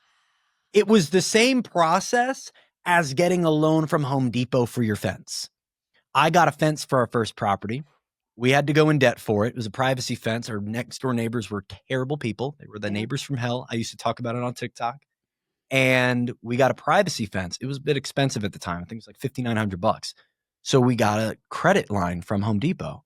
And what happens is you go to the little payment portals, you type in some info. It's like, how much do you make? Dun, dun, dun, dun. And then it denied. I was like, okay, well, I guess we're not getting. And the guy was like, what did you plug in for income? I was like, 82. He said, plug in 140. Okay. Approved. Okay, cool. You got a loan. Go get your fence. That was how people got homes pre-2008 with ninja loans. It was just your credit score. That was it. It's terrifying. And yeah, it is terrifying, but we don't have that today. We don't have a bunch of people in homes they can't afford. And the other kicker with that was we had adjustable rates. So when the rates started going up because the failure was beginning, the bank failure started and rates went up, everybody's mortgage got more expensive and they couldn't pay it. They had to sell. No one was buying because credit crunch. No one was giving mortgages for a year and a half. And so we got into the standstill that was only solved by money printing, three different bouts of it. Right. In today's world, if the stock market crashed, if the student loan bubble popped, if all the immigrants got kicked out of our country, if the silver tsunami finally happened, we would not even come. If Airbnb fell apart and everyone sold, we are millions and millions of homes away from satisfying our affordable housing supply. Wow. And that still doesn't guarantee that the working class could afford it because we have a wage crisis. That could lead to an obnoxious amount of homes sitting on the market longer. But again comes the 2008 variable that we don't have today. And that's the motivation to sell. If someone owns a home and they don't have a mortgage, not a lot of motivation to sell. Someone's an investor, not a lot of motivation to sell. They could just lower the rent. We had a lot of motivation to sell when a lot of normal everyday people had loans they couldn't afford by illegal loan practices, if you tried it again today, that led to that supply increase with that credit crunch. If we had that same scenario play out today, I don't think the supply of housing starts building up. In fact, home prices started dropping in 2006, quarter three, 2006. The bank failure was actually the mark of home prices starting to recover. Wow. We did not allow the crash to be as bad as it should have been all across the board. It's because of money printing. We're going to do it again, which more than likely fuels asset speculation. So home prices more than likely go up. Yeah. So even if everything else around us failed, even if the dollar fell and we went to a blockchain, it doesn't mean home prices would decline. In fact, any other crash you look at the stagflation of the 70s, the post-40s World War II crash, right between World War I and World War II. Before the Great Depression, there was a tiny little recession. Look at all of them, all the way up to the early 90s, dot-com bubble. Home prices kept going up. The only two times it happened were the most severe, 2008, Great Recession.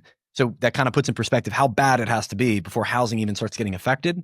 And even if the world melted at this point, there's probably enough people that wouldn't have to sell, that would hold on to their last effort while the world's burning. Yeah. And that would prevent housing from coming down. And one last stat I'll leave you with is there was a recent study from some economists in Canada, and they were judging different countries' economic growth. And the culmination of 100 of them said that there is a more likely chance over the next 5 years that home prices double than home prices crashing. Wow. And I'm sorry, over the next 10 years. Yeah. And over the next 4 years, on median, they agree that home prices will probably be up about 17 to 20%. There's not even argument for a slow growth right now amongst most economists. Most economists view that once Trump puts in whatever Fed chair they would like in May to lower rates, the market will explode. There's enough seething demand from investors and boomers to support it. And again, it comes back to why I even made the Trump tracker. It seems like none of the executive orders are going to help the problem. Housing is not something that just gets fixed because there's no CEO. It's all micro owned. There's no executive order in place to fix things. There's no legislation in discussion to fix things. And to me, that's a promise not kept. And back to the boomer who has the weak take of, oh, they always lie. You're the weakest man I've ever talked to. Yeah. That is so whack. And I'm not cool with it. I'm not cool with being lied to by any administration, by anyone human. You know, I don't have 100% honesty rate in my life, but I sure as hell regret the times where I wasn't upfront and the times I wasn't bearing my ego to support myself and I was picking pride over honesty and integrity. And when we put the foremost leaders in charge of us, if they so much as miss a number on a stat that they quote, we should be holding them accountable to it. Right. When they can run an entire campaign and lie about it and not come to fruition on those promises that the everyday American is depending on you for getting to, because we're not going to be able to afford life if not. It's frustrating. Oh, it's super frustrating. It's super frustrating, and it's gonna. There's different reckonings coming. I don't know what it looks like. I can't anticipate what it looks like. I can't decide if it's going to be virtual or a blackout or violent, like some sort of classist civil war where it's the haves and the have-nots. You know, I think everybody kind of has all these ideas, and nobody really knows. But I think what we all can agree on, it's not sustainable. This is not sustainable. It's just not. No, it's just not. No, something massive will crack. It's just a matter of what that massive thing is. Yeah. Somebody said it, but I think it was Thomas Sowell said, when you start to see working class depression, that's when you start to see upper class, corruption. Mm. And that's what led up to 2008. We had 2-3 years of consumer strain that inevitably uncovered corruption. the Lehman Brothers, the Wells Fargos, the Bank of Americas, the Bear Stearns that were doing things wrong this whole time. Yep. There's corruption going on. Where's it going to come from? Where's it going to break? Is another country going to intervene before it does? Because I know for a fact China's licking their lips watching us right now. Absolutely, they are. Absolutely. So whether or not it's a brutal global takeover, whether BRICS gets involved, whether we just slip on our own banana, I don't know. But there's going to be a crack, and it's going to be big, and more than likely we're going to cover it with the Band-Aid of money print. I think BRICS is a really big, I hate to use the word threat, but on some level it's an economic threat, because if the dollar no longer becomes the world's currency, the reserve currency, that value is just going to continue to diminish. And with BRICS getting very strong and very unified and accepting other currencies, we're kind of screwed. It's not a good thing. No, because the petrodollar is our gold. That's right. The transactions of the oil around the world revolve around the petrodollar. And if that stopped, it would be dramatic. Like you said, if we weren't the world reserve currency, imagine all the trillions of dollars worth of debt holders that are going to start selling off our bonds. Yeah, I think 80% of U.S. debt from other countries. Is that the right number? No, it's America's definitely the largest share. So the Federal Reserve alone owns more than most people in the world. The Federal Reserve alone has over $4 trillion. What was I reading? China's about 900 to they've dropped now to 700 billion. Japan dropped below $1 trillion. They're like right on the line. UK, I think, is third in the world. But so I put out this video the other day. Recently, the Federal Reserve, did you see their report that they gave last week on distribution of bonds and how they mistracked it? Was this the Cayman Islands situation? Okay, explain that for everybody who probably didn't see the report, because it's very interesting. Okay, so let's pretend you dealt drugs real quick. Let's just put everybody in the right frame of mind. Let's pretend you deal drugs. We might have to survive.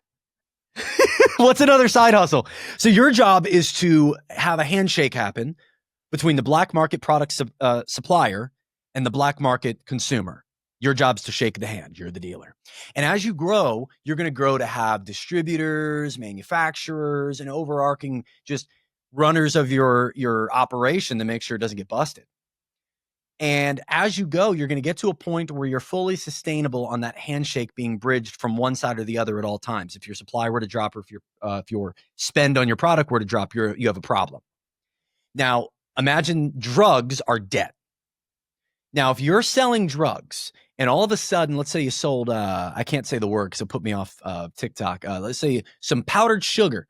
All right. And all of a sudden, within about a 2-month span, all of a sudden, people stop buying your powdered sugar. Now, you have 2 decisions to make. You make less money and sell less, you drop your manufacturer, or you buy your own supply. You have those 2 options at your disposal. You can keep your prices up, and you can keep the outward impression of success if you buy your own supply. But we both from the outside looking in know that's a business signal of a poor business. Well, yeah. I mean, the number one drug dealing rule is never get high on your own supply. Amen. So when the Federal Reserve drops a report saying we actually had to reassess the ownership of our debt, the ownership of our bonds, because we've mistraced who's holding them. And when they rerun the numbers, we go from, now if you look at the list of holders of bonds, it probably hasn't updated anywhere. So if you were to look it up, nations are going to go from Japan, United Kingdom, mainland China, Cayman Islands, and then Germany. Okay. I actually think it's Belgium, then Germany. Why is the Cayman Islands in there? Is weird. They have about half of what Japan has. But we know what it is. It's shell companies holding bonds offshore. Right. They hold toxic assets offshore. Now, when they did this reassessment, they realized they were off not to the tune of billions. That would be a monster mistake. If they were off to the tune of millions, it's $100 trillion, a $50 trillion market maybe. So, I mean, that's a decimal. That's a rounding error. But they made $1 trillion mistake. They said that not only is Japan not the world's number one holder of foreign nations holding our debt, the Cayman Islands is. The Cayman Islands has almost double what Japan has. They have $1.4 trillion in our bond debt that is being held offshore in the Cayman Islands. We are buying our own supply. We are taking the debt that isn't selling, and instead of admitting it and allowing the free bond market to do its thing, maybe we can't supply as much debt for our spending anymore. Instead, we're choosing to buy our own supply and give the outward appearance of success. And that can't continue for forever. No. And when your own Federal Reserve is releasing this report, like when I was reading this, I got that split second of this is parody. This is parody. Right. This, well, because the graph model, I don't know if you saw the corrected graph, but it was like Cayman Islands. Yeah, I posted it. Yeah, it was like, oh, you did? Okay. It was like that little blip. But then when they actually did the actual, it did look like a meme because the Cayman Islands bar graph was so high. You thought, this can't be real. This isn't real. And if it were any other country, it's like, we know what the Cayman Islands is doing. They have like an $80 billion overall GDP. They own over 200 times their own GDP in our debt. Yeah, makes no sense. Yeah, that makes sense. Right, that makes sense. No, they're holding their own supply off market to increase demand because foreign buyers have dried up. Foreign buyers have absolutely dried up. And I don't know if you or your listeners know this about bonds, but we do this thing called a Dutch auction. And not to get into the specifics of it, but one major rule around a Dutch auction is if all of it doesn't sell, none of it sells. They have to sell all of the debt they're offering all at the same time. So if we're getting weak demand, it makes sense to have a secret buyer in there to make false demand on the bonds. And then they're being held offshore.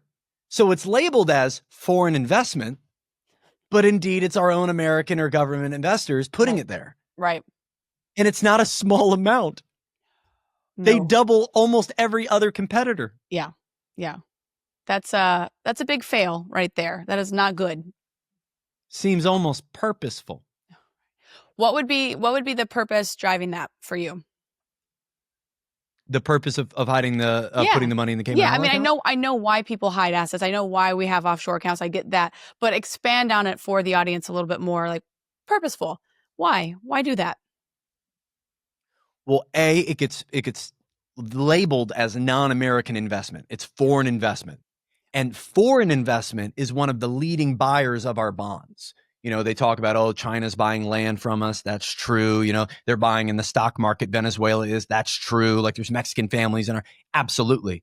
But our bond market predominantly is backboned by our federal government selling debt to foreign entities. And as those foreign entities have stopped showing up to the buying table, we are, instead of buying it as our government or buying it as a, Sony comes in and says, we're going to buy it, we're going to come in and save the bond. They're creating shell companies, right? Theoretically. They're creating shell companies based out of the Cayman Islands to buy the debt instead. Because again, if they were to allow the domestic investor and the foreign investor to determine the value of the bonds, and there's not a lot of demand, and they have to sell all of it or else they don't sell any of it. Well, if they allowed the demand to determine the price of the bond would drop significantly. They don't want that. Right. Because then they'd have to pay a higher interest rate on paying it back. So instead, they're sending in buyers to buy up the bonds to supplement demand to keep prices sustainable so they can pay off the debt. And by the way, interest on that very debt is now the largest line item on our P&L sheet as a country. The largest item on our balance sheet is paying back bond debt. So when you think, Zach, we wouldn't do that, that's the largest line item we have. And if you think we wouldn't try to make it so that number doesn't go up, you're stupid. I'm sorry. You're dumb. We've done much crazier things to save much less money. Yep. They're creating shell companies to buy up our debt because they are getting high on their own supply because no one else wants to buy their powdered sugar anymore. It's not good. It's not good. And the debt calculator absolutely scares me. And I don't know if you follow any of Congressman Thomas Massey. He's very big on the debt calculator. And that's one of his biggest concerns. I would love to talk with him someday because I think he might be one of the last true, what I call like founding father-ish type people in I couldn't agree with you more. I got to meet and talk with him out in DC a couple months ago. He's grounded. We need a politician, right?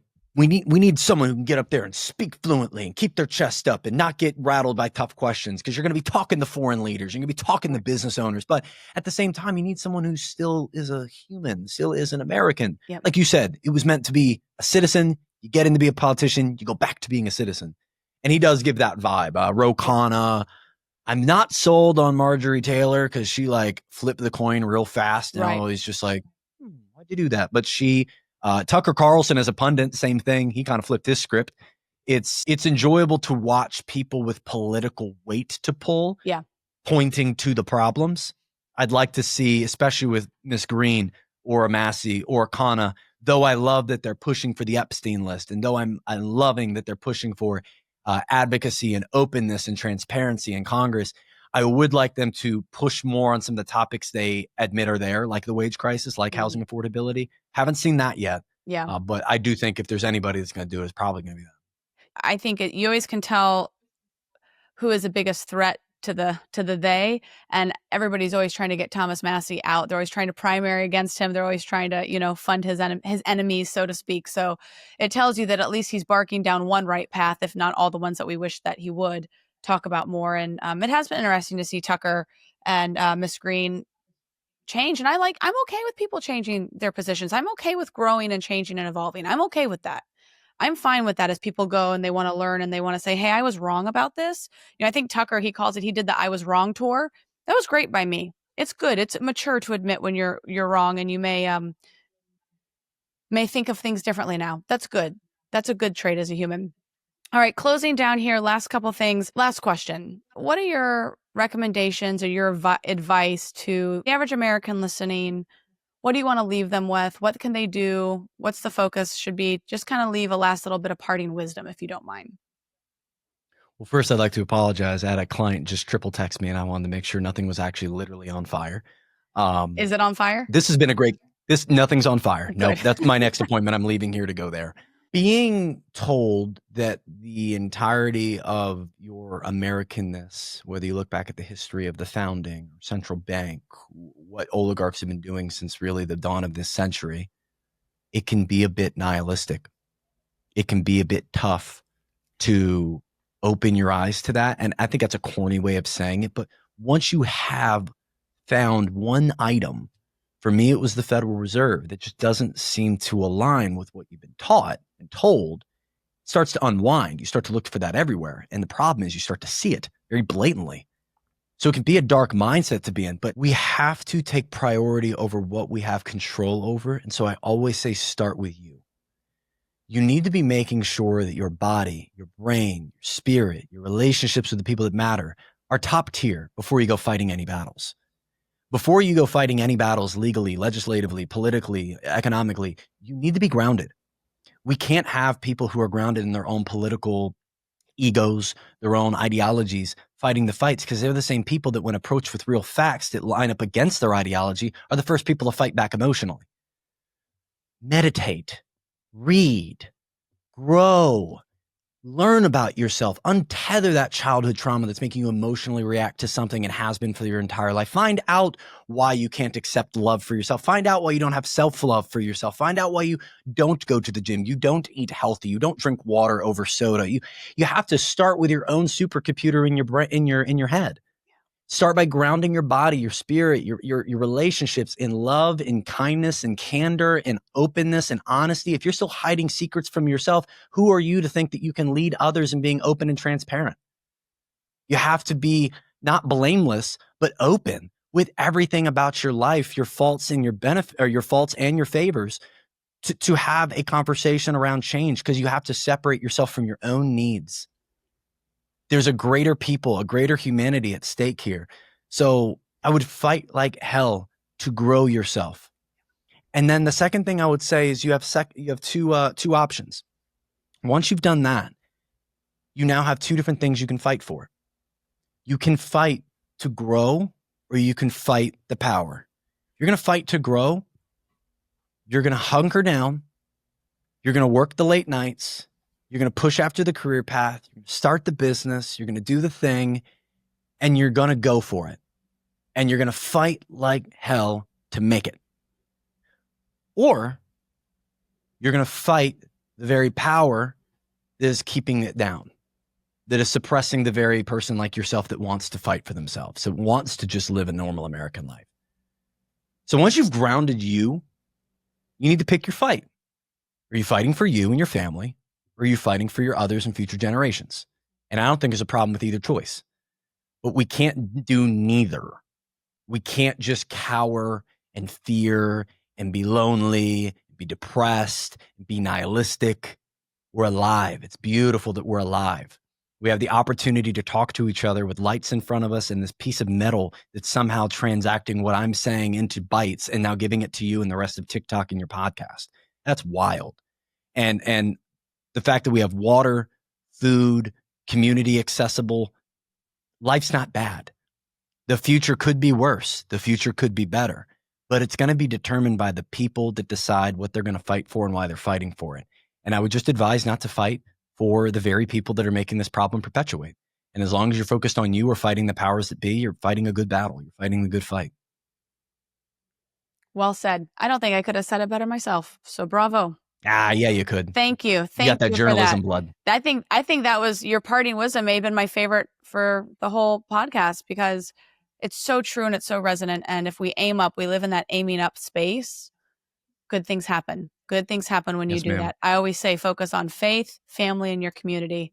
I love that. But build here. Yeah. Build from here first because you got to get this right. Amen. And then be ready to plant trees that you won't sit under the shade of. Oh, yes. Yes. Beautiful. Thank you, Zach, today for your time. Thank you for just being willing to dart all over the place with topics and answer all my questions and just everything that you brought. I really appreciate you being here.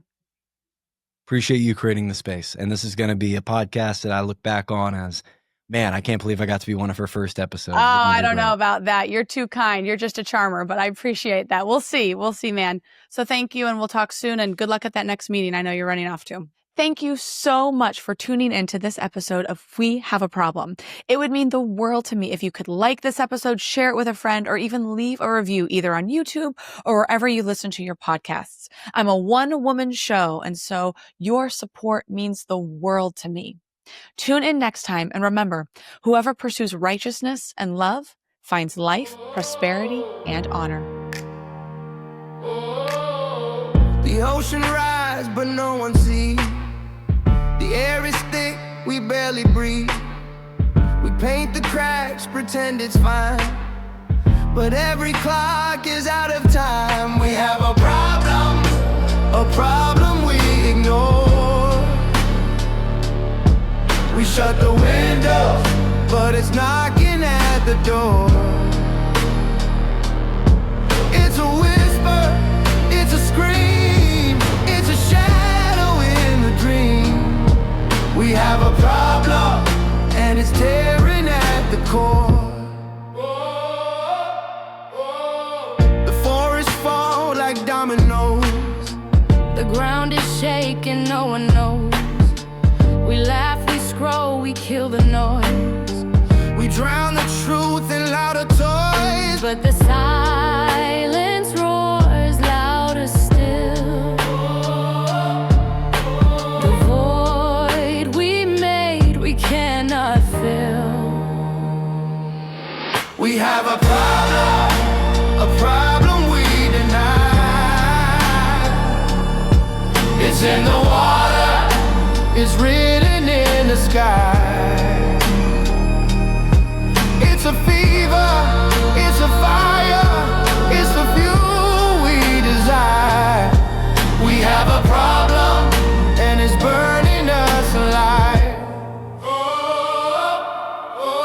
Fingers pointing round and round, but no one's feet are on the ground. The mirror cracks the